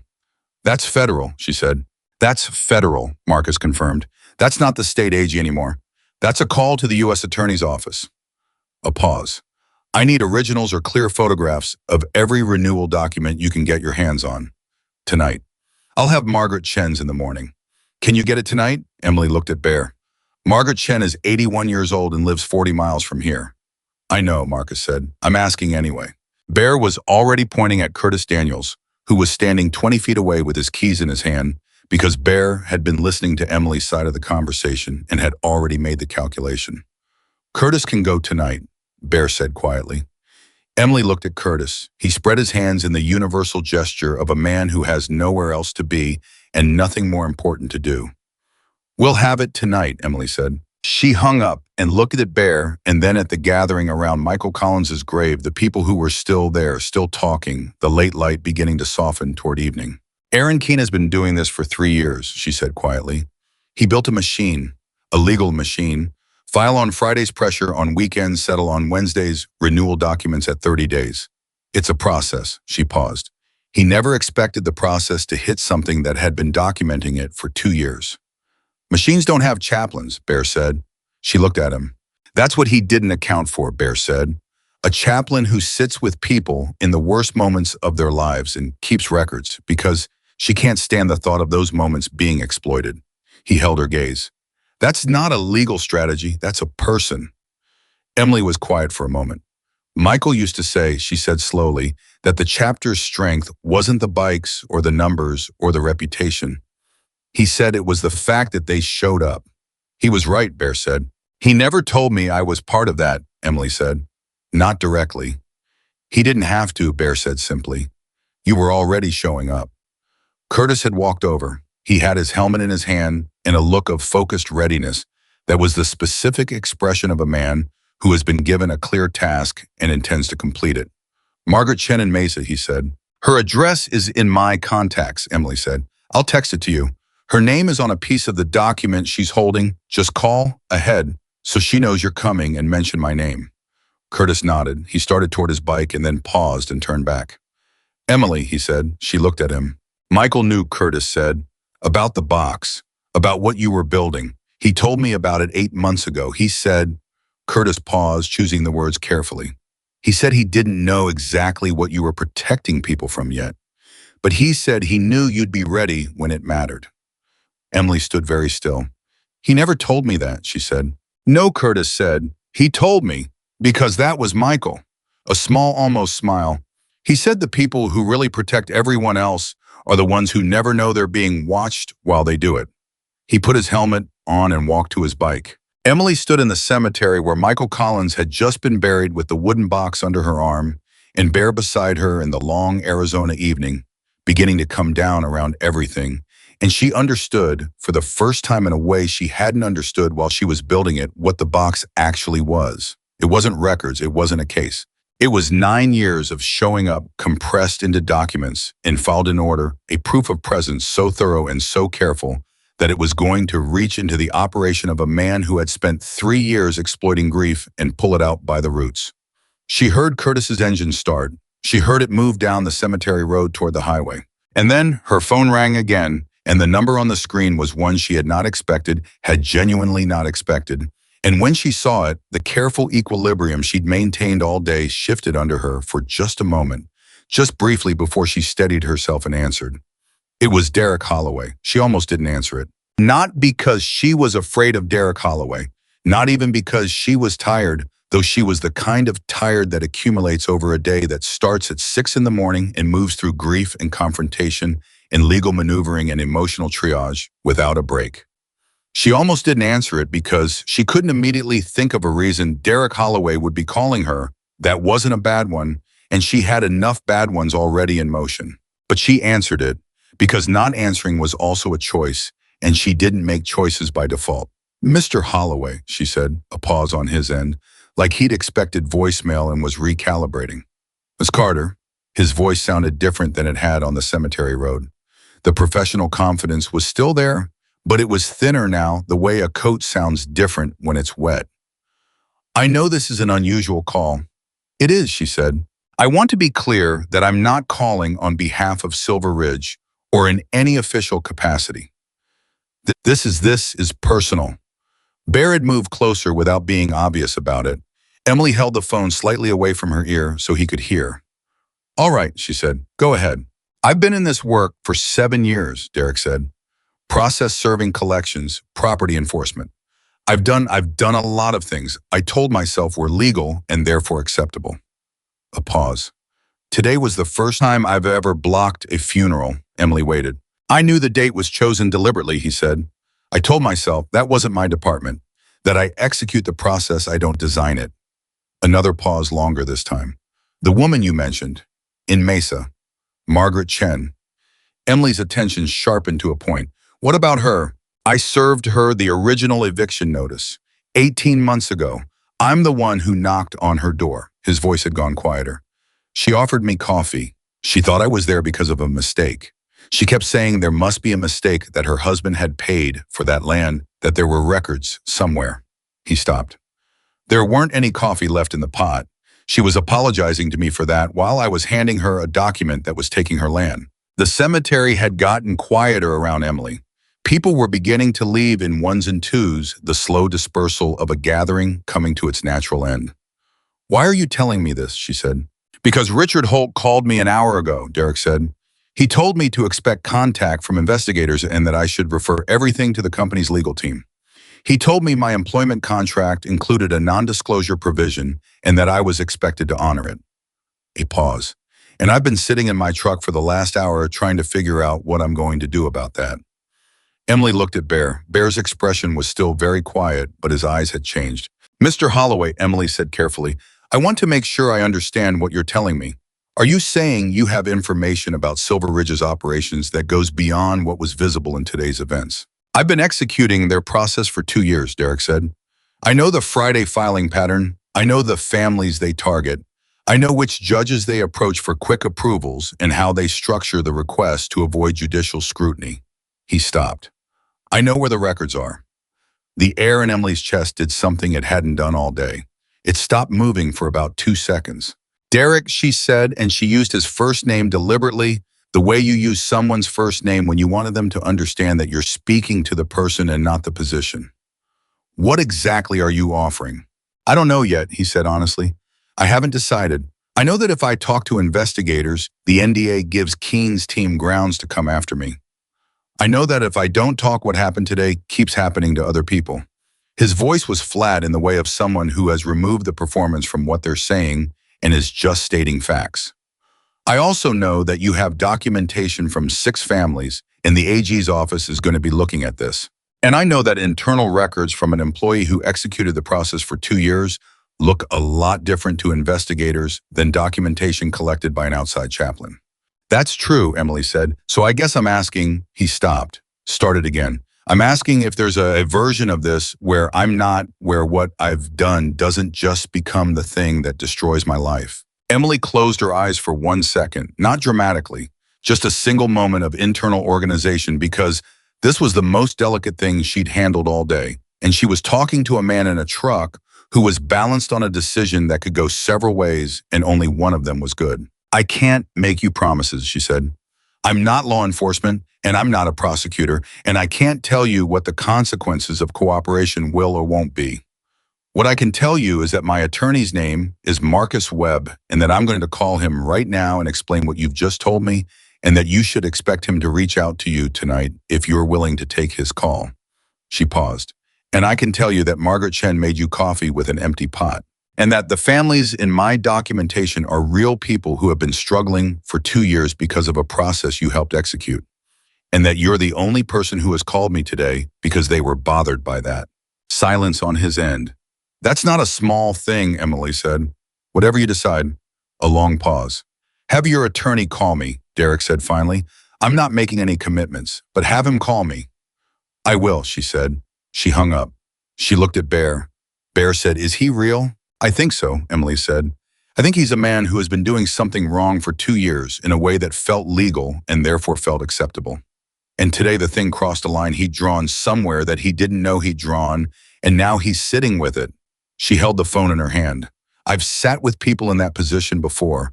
It feels a specific way. He could be working for Keen, Bear said, drawing you out. He could be, Emily said. Marcus will figure that out. Marcus is very good at figuring that out. She was already dialing. But if he's real, Bear, if he's real and he has 2 years of internal records, then it's not a civil case anymore, Bear said. Then it was never just a civil case, Emily said. It was always criminal. We just couldn't prove it from the outside. Marcus answered on the first ring. She told him about Derek's call in 90 seconds verbatim, the same way she'd reported the call from Richard Holt. Marcus's silence this time was longer than before. An internal operative who executed the filings, Marcus said slowly, who knows the judge contacts and the targeting process. That's what he said. Emily, if this person is genuine and cooperative, what you've described is not something the AG's office handles. This goes to the FBI's white-collar division. What you're describing is potentially organized fraud, witness intimidation, and possibly violations of federal elder abuse statutes. A pause. This is no longer a property case. I know, she said. You need to be very careful about how you communicate with Holloway from here. Any direct conversation between you and a potential federal witness could create complications for the investigation. He was already in lawyer mode, thinking 3 steps ahead, building the structure of what came next. Give me his number. I'll contact him tonight. Do not talk to him again until I've spoken with him and evaluated his credibility. Emily gave him Derek's number. She hung up the phone and stood in the cemetery with the wooden box under her arm and the evening light coming down soft and flat across everything, and she felt the shape of the day pressing in on her all at once. The early morning at the funeral home, Sandra Collins's face in the doorway, the hearse in the 43 bikes in Derek Holloway's legal folder, and the TRO and Richard Holt's smooth professional threat, and Margaret Chen's renewal document, and Curtis on the highway to Mesa, and now this Derek Holloway in his truck, staring at a decision that had been building for 7 years. Bear put a hand on her shoulder again. Go sit with Sandra, he said. Just for a few minutes. The legal piece is with Marcus now. Let Marcus work. Emily looked at him. There are still things. There will always be still things, Bear said. That's not new information. He turned her gently in Sandra's direction. Sandra Collins buried her husband today. She needs the chaplain, not the case manager. Go be the chaplain. She went. Sandra was sitting in a folding chair that someone had brought out from the cemetery office, her 2 sons flanking her. The older one, Daniel, 19 years old, his father's jaw and his mother's eyes now looking less guarded than he had during the service. The crisis of the blocked road had given him something to be angry about. Other than the grief and the resolution of that crisis had given him something that functioned like relief. And between the 2 of them, he was sitting more upright than he had been, his hands on his knees instead of pressed together. Emily sat down in the empty chair beside Sandra. How are you doing? She said. Just that. No qualifiers, no instructions for how to answer. Sandra thought about it seriously. I keep thinking Michael would have found today hilarious, she said. That's what I keep coming back to. He would have been furious at the delay, absolutely furious, and then the minute it was resolved, he would have found the whole thing completely hilarious. He would have been telling this story for years. She stopped. Then very quietly, he would have been telling this story. Emily put her hand over Sandra's. He knew something like this was possible, Sandra said. Not specifically, but he knew the chapter had enemies, that the property was sometimes targeted because of who we are and what we represent. She looked at the grave. Told me once that the reason he stayed with the chapter all these years wasn't the writing. It was knowing that if something happened to him, there were people who would show up. She paused. He meant the funeral. He meant someone would make sure we were taken care of. We're taking care of you, Emily said. I know, Sandra squeezed her hand. That's why I keep crying, because he was right. He was right about all of it. She looked at Emily directly. What's going to happen now with the legal situation? Emily had thought about how much to tell Sandra. She had decided somewhere between the cemetery gate and this chair that Sandra Collins deserved the full picture, not a curated version of it. The woman had held herself together through a blocked funeral and an afternoon of legal maneuvering and a husband in the ground, and she was asking a direct question, and she'd earned a direct answer. Emily told her, not everything, not Derek Holloway, because that was still too uncertain, and not the specifics of the federal angle, because Marcus had told her to be careful about what she said until things were formal.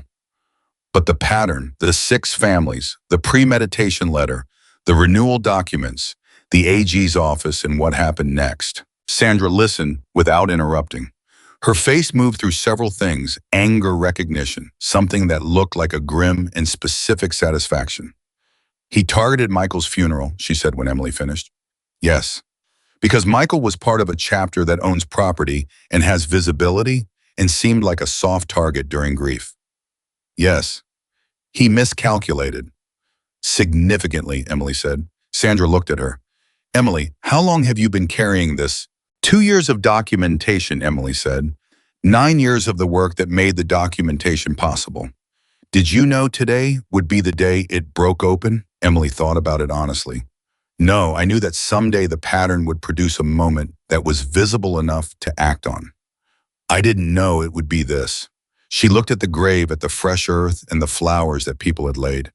I'm sorry it was this. Sandra followed her gaze. Don't be, she said after a moment. If it had to be something, if it had to be a moment, Michael would have wanted it to be his. She said it quietly and with the specific certainty of someone who knew the person they were describing better than they knew almost anything else. He would have wanted to be the reason it stopped. Daniel Collins, who had been sitting quietly on his mother's other side, listening to all of this, said without looking up from the ground, he always said that the best thing you can be is useful. Emily looked at him. When I was 15 and I wanted to quit school, Daniel said, he sat with me for 3 hours at the kitchen table, didn't lecture me, just asked me questions. What did I want?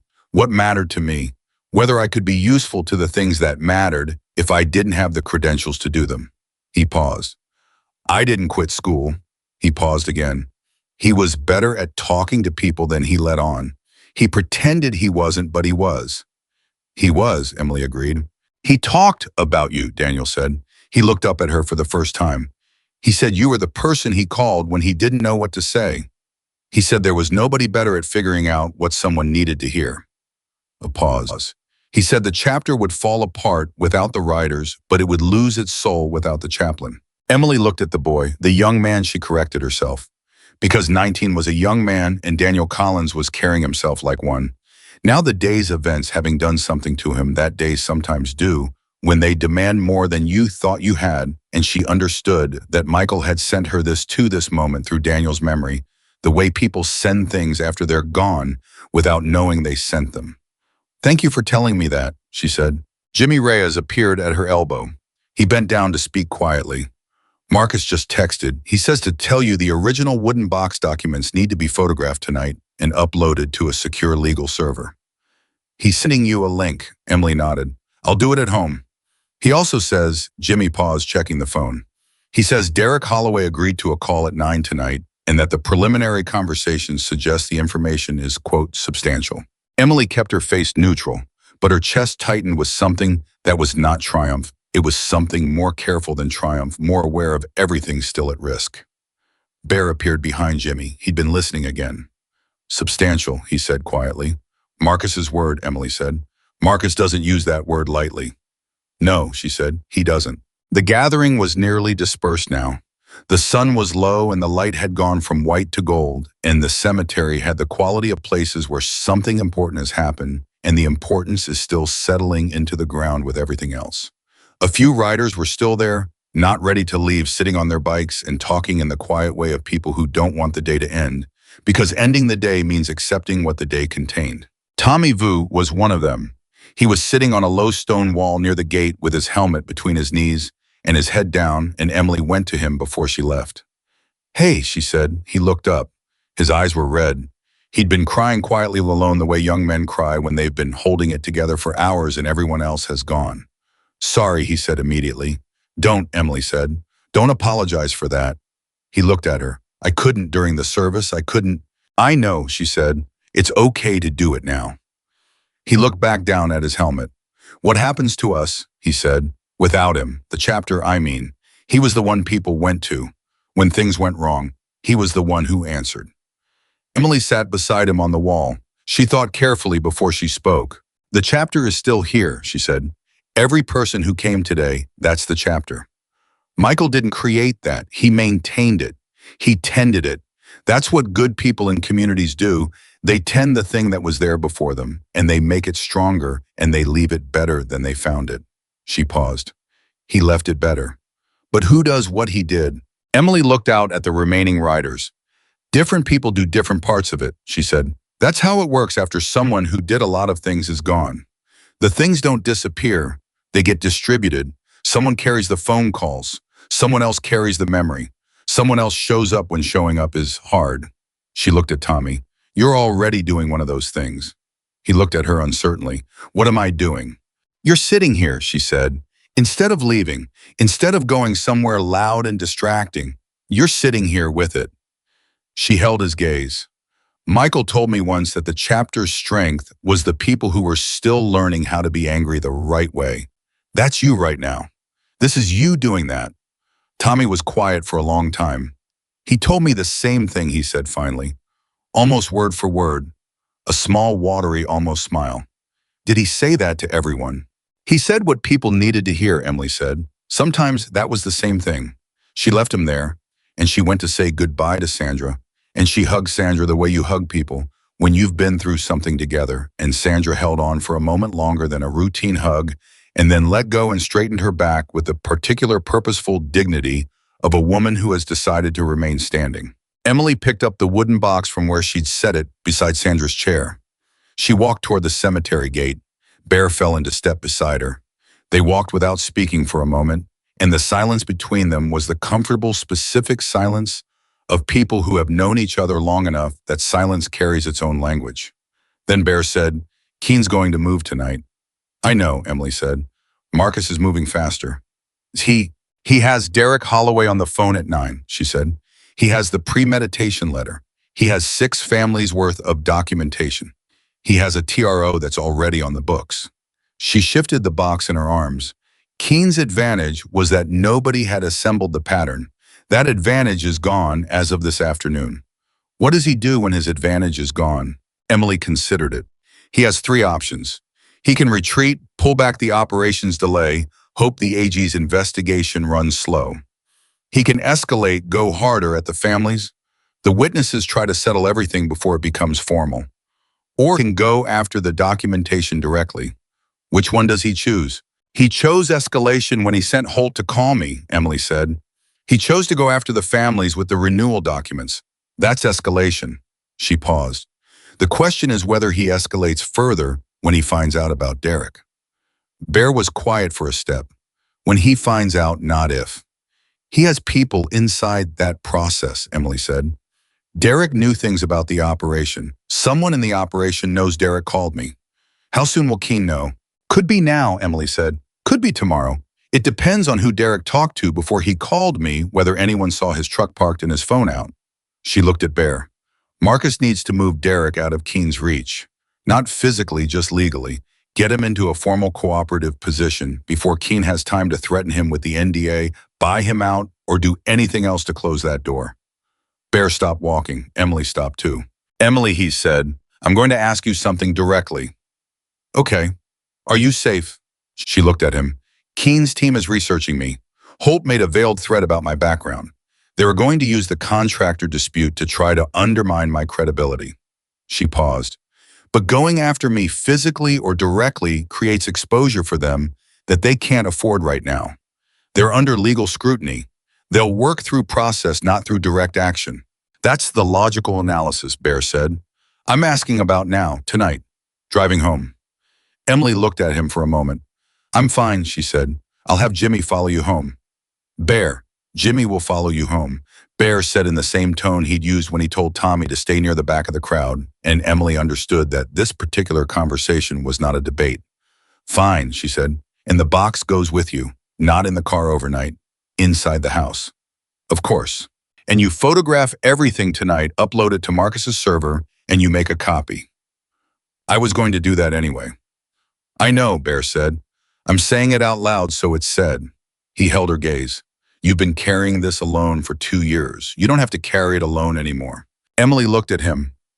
Something shifted in her expression, not breaking, not softening in any way that diminished what she'd done, but releasing slightly the specific private tension of someone who has been responsible for something by themselves for a long time and has just been told they don't have to be. Thank you, she said. Don't thank me, Bear said. You built this. We just caught up to you. She drove home with Jimmy Reyes 2 cars behind her the entire way. She made tea. She sat at her kitchen table and she opened the wooden box and took everything out, every document, every witness statement, every property record and correspondence file, and the handwritten log with its 2 years of careful dates, and she arranged them in order and photographed each one with her phone clear and complete, 12 documents per batch uploaded to the secure server Marcus had sent the link for. It took 2 hours and 40 minutes. When she was done, she sat at the table with the empty box in front of her and the documents in a neat stack beside it, and she thought about Diane Marsh, the woman who had come to the funeral to research her for Keen's legal team, and who had given her a real card, and who might or might not be what she'd seemed. She thought about the Patton family in Globe, who still hadn't called back. She thought about Derek Holloway sitting in his truck making a decision. She thought about Aaron Keen, whoever he was in rooms, she'd never been in making decisions of his own. And she thought about Michael Collins, who had kept a handwritten notebook in his vest pocket and checked it every morning and remembered everyone's birthday because he had decided at some point in his life that remembering people was a form of love, and he was going to practice it. She opened the wooden box and took out the last item inside it. Not a document, not a witness statement. A photograph tucked into the back of the last divider faded slightly at the edges. It was from the chapter's anniversary ride 3 years ago. Michael was laughing at something off camera. His head turned slightly, his face completely unguarded in the way faces are when they don't know they're being captured. Behind him were 30, 40 other riders, some looking at the camera, some talking, some just riding a whole community in motion. Emily had taken the photograph. She looked at it for a long time. Then her phone rang. Marcus Webb. It was 10:47 p.m. She answered immediately. Tell me. Derek Holloway just sent me 214 internal documents via encrypted transfer, Marcus said. His voice had the quality of controlled intensity of someone who has just seen something that changes the shape of everything he thought he knew about a situation. Emily, this isn't 6 families. This isn't 4 counties. She stopped breathing for 1 second. How many families? She said. 41, Marcus said. 3 states, Arizona, Nevada, and New Mexico. 41 families over 3 years with documented targeting criteria, documented Friday filing schedules, documented judicial approach strategies, and he stopped, took a breath, and documented payments to 2 individuals inside county recorders' offices who were providing advance notice of probate filings in estate proceedings. Emily stood up from the table. They had people inside the county offices, she said. 2 of them. Paid consultants structured as real estate research contracts to make the payments look legitimate. Marcus paused. Emily, this is how they knew about Michael Collins's funeral. It wasn't someone in the chapter.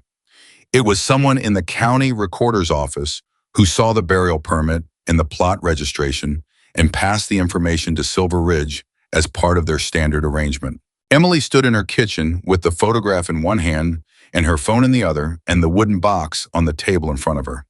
Michael's funeral, the burial permit, a county employee on Keen's payroll who had seen the paperwork and passed it to a company that turned tragedy into leverage. Nobody in the chapter had talked. Michael had been betrayed by a system, not a person. There was something both worse and better about that, and she wasn't sure which feeling was larger. Marcus, she said, is Derek safe? I've already been in contact with an assistant U.S. attorney, Marcus said. Derek's information is being treated as a voluntary cooperation disclosure. He's been advised on protective measures. A pause. Emily, the federal investigation is opening tonight.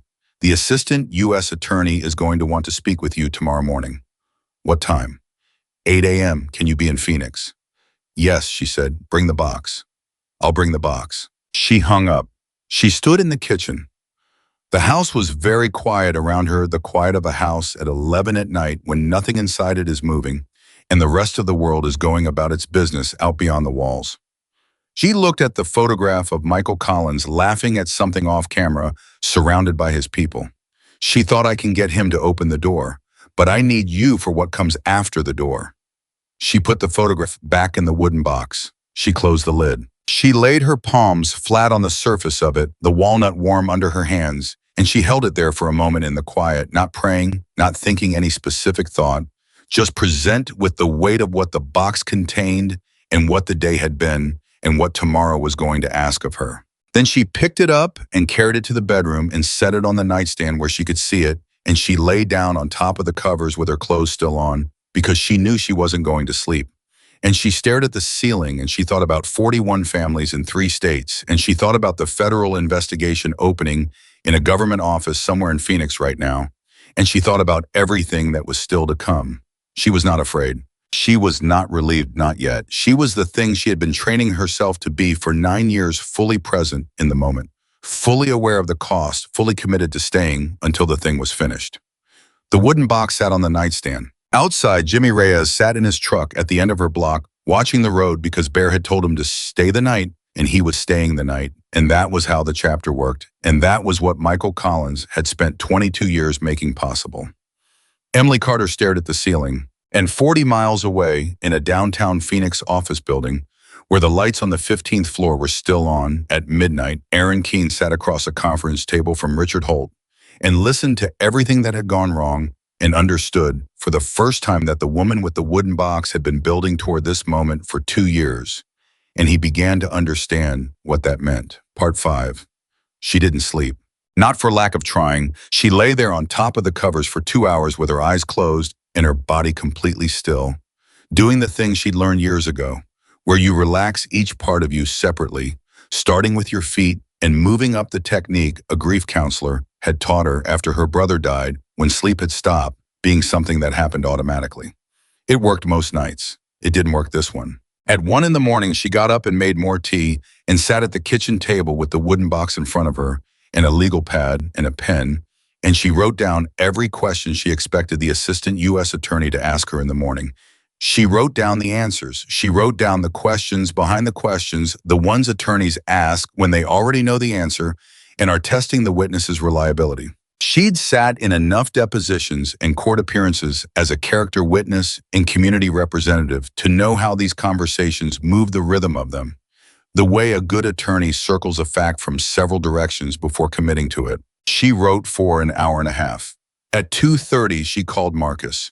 She knew he was awake because Marcus had texted her at 2:15 with 3 follow-up questions about the timeline of her documentation, and people who are asleep do not send 3-part text messages at 2:15 in the morning. He picked up on the second ring. You can't sleep either. No, she said. Tell me about the assistant U.S. attorney. Her name is Patricia Seo, Marcus said. 12 years in the white-collar division.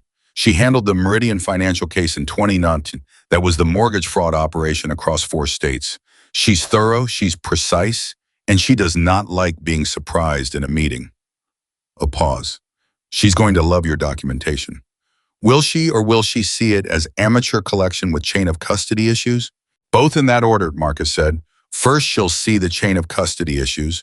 Then she'll look at the organization and the scope and the premeditation letter, and she'll recalibrate. He paused. Emily, you kept contemporaneous records with dates and source attributions for 2 years. That's better than what some professional investigators produce. She'll get there. What about Derek's documents? 214 internal files, all with metadata intact, all generated on Silver Ridge Company systems. The metadata alone establishes authenticity. A pause. The county recorder payments are the centerpiece. 2 individuals identified by name in Silver Ridge's internal communications receiving monthly consulting payments routed through a shell LLC called Western Property Research. The payments correlate directly to case referrals, Every time a recorder's office employee flagged a probate or estate filing a payment went out within 72 hours. Emily stared at the legal pad. How long had that been running? 3 years, Marcus said, since the beginning of the operation. They built the machine first, Emily said. The information network. Then they built the targeting process around it. Exactly. They weren't opportunists finding open properties. They were running a systematic information acquisition pipeline from inside county government and then executing against it. He paused. Patricia Seo is going to call this a RICO predicate. I'd bet my license on it. Emily was quiet for a moment. RICO, the Racketeer Influenced and Corrupt Organizations Act, was not a statute that got invoked in routine property disputes. It got invoked when there was an organized criminal enterprise operating over time, across multiple jurisdictions, with a pattern of predicate offenses. It got invoked when the thing you were looking at was not a company doing something wrong, but a criminal operation wearing a company's clothes. How long before Keene knows about Derek's cooperation, she said. He may already know, Marcus said. Derek sent the files at 9:45. Keene's people monitor internal systems. If anyone in the operation checks the server, logs tonight. He stopped. Patricia's team is aware of this. They move fast. Search warrants are being prepared tonight for Silver Ridge's Phoenix offices and for the county recorder employees. A pause. Emily, by 8 a.m., when you walk in, this will have moved significantly. She absorbed that. Keene's going to run. He's going to try, Marcus said. He has a plane. Patricia knows about the plane. Emily looked at the wooden box. She thought about Aaron Keene in his conference room at midnight, listening to Richard Holt describe everything that had gone wrong, understanding for the first time that a chaplain with a canvas tote bag had been building a case against him for 2 years and had just handed it to the FBI. She thought about what a man like that does when he understands the walls are closing. Marcus, she said, the families, the 41 families across 3 states. What happens to them? That depends on what the investigation produces and how the prosecution structures restitution, Marcus said. In a case like this, the court typically orders restitution as part of sentencing. But that takes time, a year, maybe more. He paused. The families whose properties were taken at fraudulent values, recovering those losses is complicated. Some of those properties have already been developed or sold to third parties. Margaret Chen's land. Her situation is specific because the original lien was fraudulent and the transfer may be voidable. Marcus said, I've already flagged it, but I can't make you promises on timeline. Emily nodded to herself. She'd known this was the answer. There was no version of this where everyone got everything back immediately. Justice had a pace, and the pace was slower than the harm it was addressing. And that was one of the enduring sorrows of any legal process, that the people who were hurt had already been living with the hurt while the process caught up. I'm going to talk to Diane Marsh, Emily said. A pause. The journalist. She came to the funeral on Keene's dime, Emily said, but she gave me her real card and she asked me a real question. If she's actually a journalist and she's actually interested, the public story matters. She paused. Not the investigation, I won't touch the investigation publicly, but the pattern, the families, what was happening to people, and why nobody was stopping it. That story belongs to the public. Marcus was quiet for a moment. Be careful about what you characterize while the investigation is open. I know the line, Emily said. I know you know the line, Marcus said. I'm saying it out loud, so it's said. She almost smiled. Bear said the same thing to me today about the photographs. Bear is a wise man. Don't tell him that. He'll be insufferable. She hung up at 3:15 and went back to the bedroom and lay down, and this time around 4, she slept. She was up again at 6. She showered and dressed in the gray blazer and dark slacks she wore to court. Court appearances, the same clothes she'd worn when she'd testified as a character witness for a chapter member 3 years ago, and which she'd come to think of as her serious clothes. The ones she put on when what she was walking into required her to be taken seriously by people who made decisions based on how you looked before you opened your mouth. She picked up the wooden box. Jimmy Reyes was still outside. He'd reclined his seat and gotten a few hours of sleep in the truck and was awake and upright when she came out at 7, his coffee thermos already open. Phoenix, he said. Phoenix, she said. I'll follow you. Jimmy, you don't need to. I'll follow you, he said in exactly the same tone Bear used when a conversation was finished. She drove to Phoenix with Jimmy, 2 car lengths behind her, the entire way. The federal building was gray and clean and serious looking in the early morning, the way federal buildings always look like architecture, designed to communicate that the work done inside it carried weight. Emily walked through security with the wooden box, and Marcus met her in the lobby, dark suit, coffee in hand, the expression of a man who had slept 3 hours and was running entirely on professional adrenaline, and the specific focus of someone who knew that today was significant. "She's ready," he said, and Emily, the warrants executed at 5:30 this morning. Silver Ridge's Phoenix offices. The county recorder employees. Both of them. He paused. Keene tried to leave on his plane at 4 a.m. He's in federal custody. Emily stopped walking. "They got him," she said. "Patricia Seo had a marshal at the airport at 3:45, Marcus said. "He didn't get to the plane." He looked at her. "It's done, Emily. The arrest is done. What happens now is the process, which will take time, but the man is in custody, and the offices are sealed, and the evidence is preserved." Emily stood in the lobby of a federal building at 8 in the morning with a wooden box under her arm and 2 years of her life inside it, and she felt something happen in her chest that she didn't have a clean word for. It wasn't triumph. It was something quieter and more complex, the feeling of a weight that you've been carrying so long, you've forgotten what your body felt like without it beginning, just beginning to lift. She breathed in. She breathed out. "Okay," she said, "let's go talk to Patricia Seo." Patricia Seo was 44 years old, compact and precise, with the manner of someone who had learned long ago that intensity didn't require volume. She shook Emily's hand once firmly and looked at the wooden box with the professional curiosity of a person who had been told about its contents and was now evaluating the container. She did not make small talk. "Walk me through your collection methodology," she said. "Start with the Denton family in Flagstaff. What was the first document you kept and why?" Emily walked her through it. It took 90 minutes. Patricia Seo interrupted 12 times, each interruption a precise question that tested a specific detail or asked Emily to account for a gap or transition in the timeline. Every answer Emily gave Patricia wrote something on her legal pad. She did not react visibly to any of the answers. Not to the premeditation letter, not to the renewal documents, not to the county recorder payments. She received every piece of information with the same level, focused attention of someone processing fuel. When Emily finished, Patricia looked at her pad for a moment. "The handwritten log," she said, 2 years of entries. "Daily?" "When there was something to record," Emily said. "Not every day, but consistent." "You dated each entry on the same day it occurred?"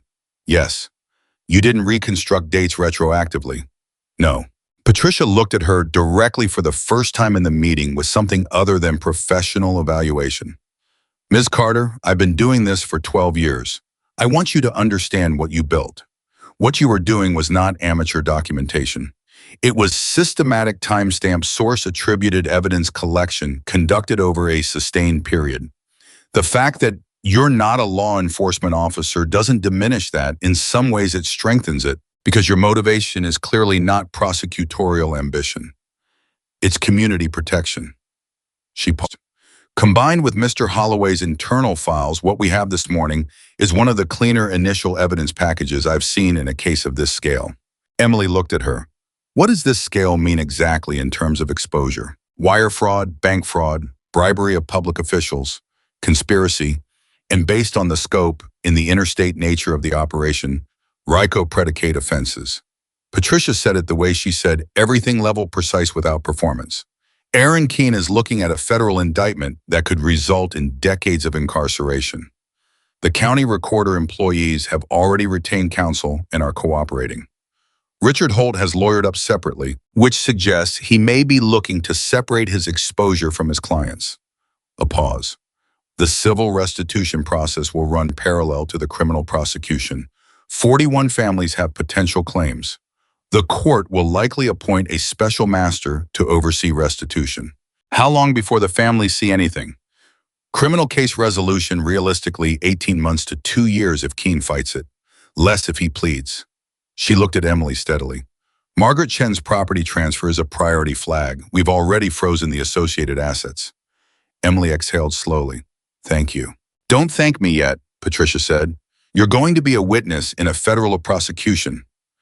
That means your documentation gets examined by defense attorneys who are paid to find everything wrong with it. Your background gets scrutinized. The contractor dispute will come up. Your relationship with the chapter will come up. She held Emily's gaze. You need to be prepared for that. I'm prepared, Emily said. Patricia looked at her for another moment, a longer look, the kind people give when they're deciding whether they believe what someone just said. Then she gave a single nod and returned to her pad. Mr. Webb will coordinate with my office on witness preparation. I'll need you available for a formal deposition within 30 days. She reached across the table and picked up the wooden box. I'll need to retain this. Emily had known this was coming. She'd photographed everything. Marcus had the digital copies on a secure server. But she'd carried the box for 2 years, and she'd had it under her arm yesterday through the longest day of her life.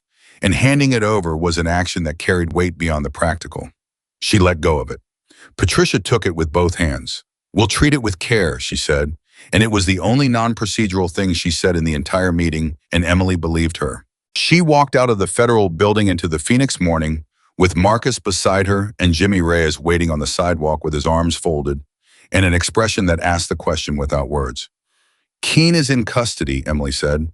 Federal charges, the case is open. Jimmy unfolded his arms. He looked at her for a moment, then up at the building, then back at her. Michael would have said something completely inappropriate right now. He would have, Emily agreed. Something that made everyone laugh in a situation where laughing didn't seem right. Yes.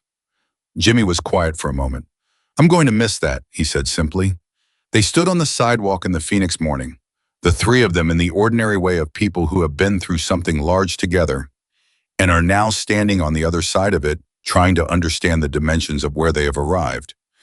Marcus said, I'll call you this afternoon with the deposition schedule. Emily nodded. He walked back toward the parking structure. Jimmy looked at his watch. Do you want to eat something you probably haven't eaten?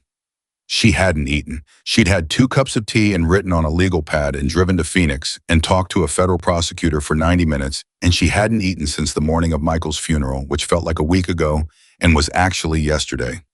Yes, she said, I want to eat something.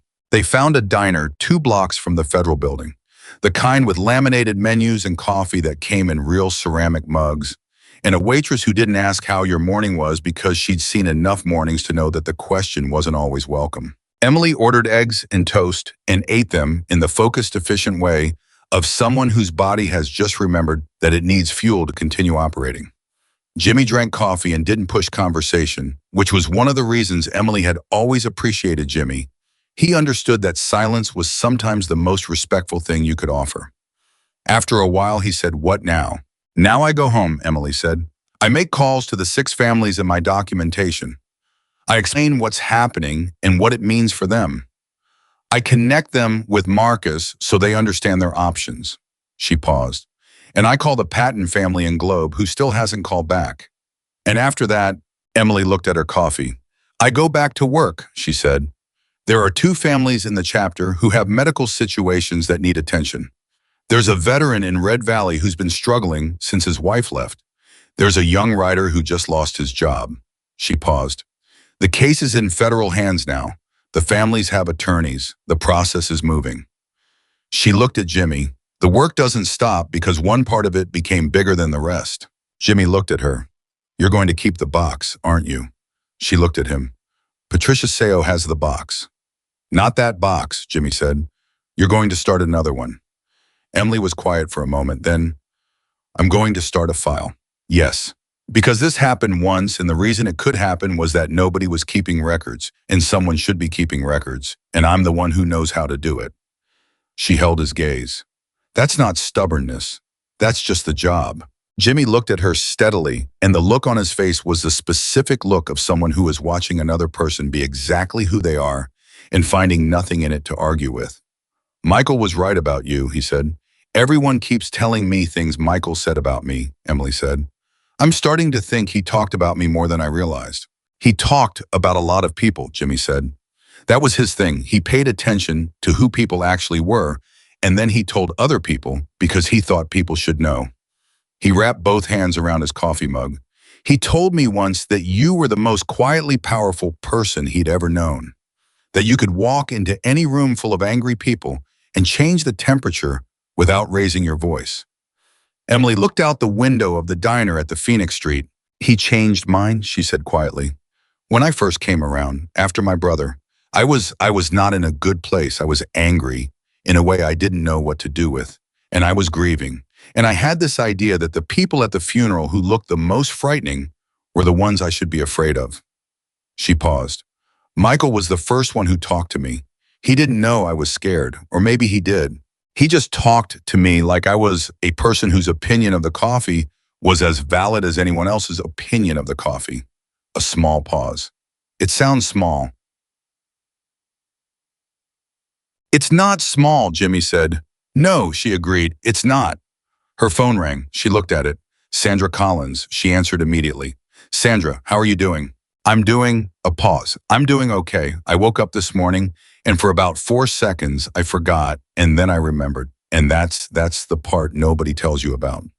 Her voice was steady but textured with something underneath it that was the specific weight of a first morning. Emily, I heard. Bear called me an hour ago about Keene. Yes, Emily said. He's in custody. Federal custody, yes. A silence on Sandra's end. Not an empty silence, a full one loaded with things that didn't have immediate words.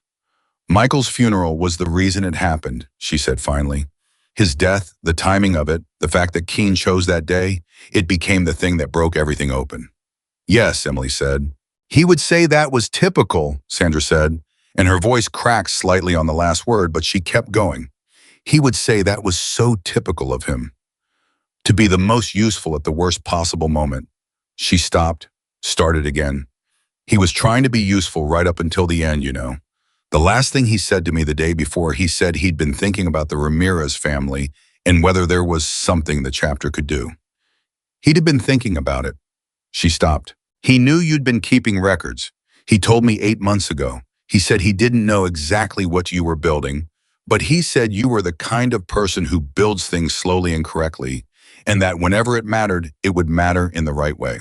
Emily sat in the diner with her hand tight around the phone and Jimmy Reyes across from her and the morning moving past outside, and she let what Sandra said land in her completely without deflecting it or minimizing it or turning it into something more manageable. Thank you for telling me that, she said. Thank you for yesterday, Sandra said. Thank you for all of it.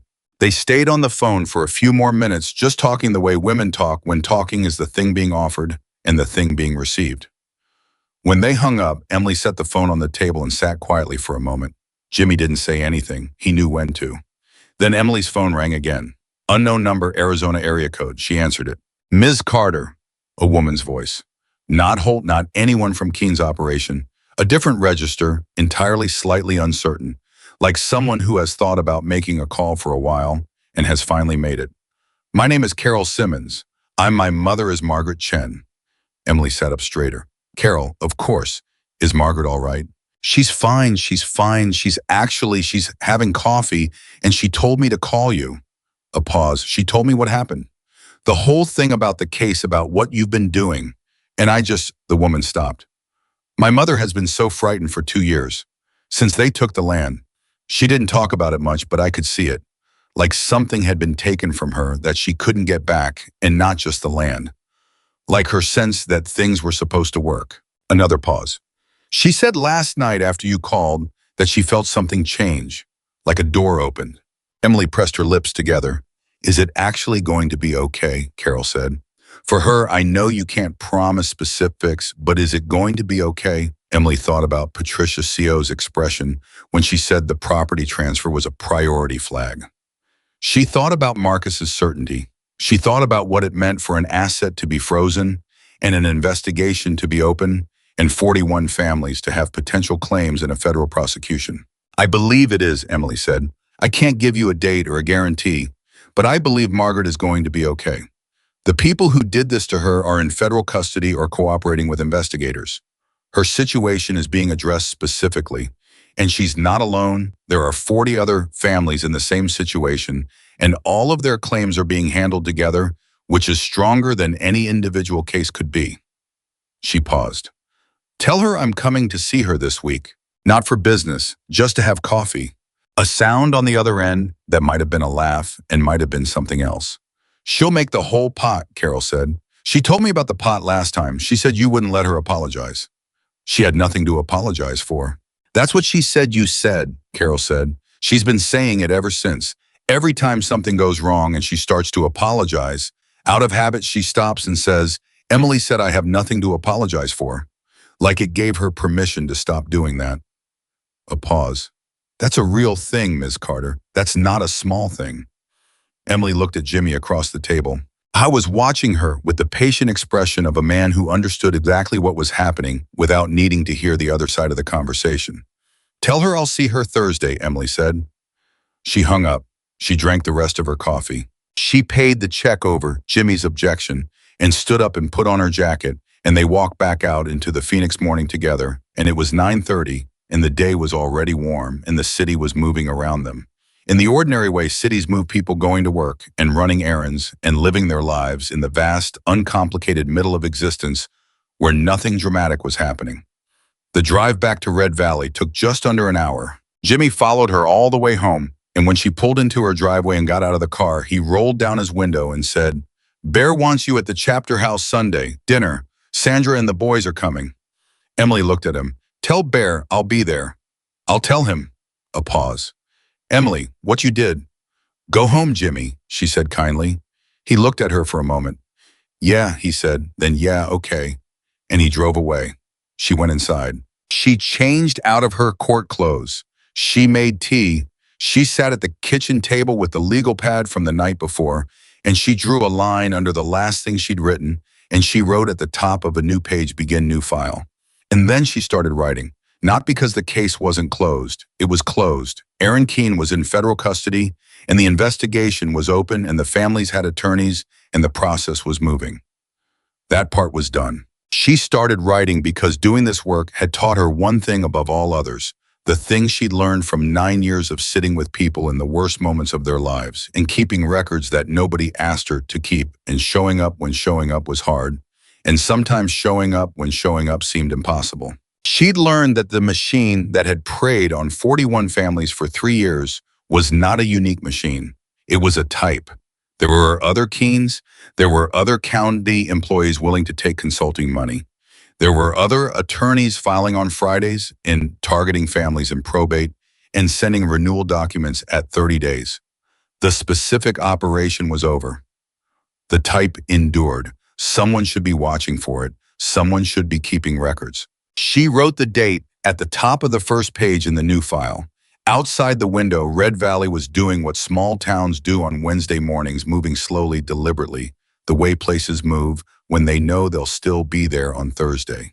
The diner on Main Street would be open. The Veterans Hall would have its weekly meeting. Somewhere a young writer who just lost his job was waking up to another uncertain morning. Emily would call him this afternoon, but first she wrote. She wrote because Michael Collins had spent 22 years showing up for people without keeping score. And the only record of what he'd done lived in the memories of the people he'd helped. And that was beautiful. That was exactly right for him. But she was not Michael Collins. And her way of loving people was different. It was documented, it was organized, it was filed in order and cross-referenced and maintained with the steady, glamorous discipline of someone who understood that the spaces between the dramatic moments were where most of the protection actually happened. 3 weeks later, the Patton family and Globe called back. Their voicemail had been full. They'd been through a hard month alone, a car breakdown, the specific compounding exhaustion of being a family that has been fighting something for too long on too little. When Emily reached them and told them what was happening, there was a long silence on the other end, and then Gerald Patton, who was 62 years old, and had worked the same job for 30 years and had never once had a reason to interact with a federal investigation, said, So it's real. You're telling me it's actually real. It's real, Emily said. Another silence. We stopped believing anything would happen, he said. 2 years of nothing, and you start to think this is just what happened and it can't be changed. It can be changed, Emily said. It's being changed right now. Gerald Patton was quiet for a long time. And then he said thank you in the voice of a man who doesn't use those words easily but means them completely when he does. That was on a Tuesday. On Saturday, Bear's dinner happened at the chapter house, and it was loud and warm and full of food and argument and the specific acoustic quality of a room where people are genuinely glad to be together rather than performing gladness. Sandra Collins came with both boys, and Daniel sat at the far end of the table and gradually over the course of 2 hours moved closer to the center, drawn by conversation and the pull of people who had known his father and were willing to tell him things about the man that a son doesn't always get to hear.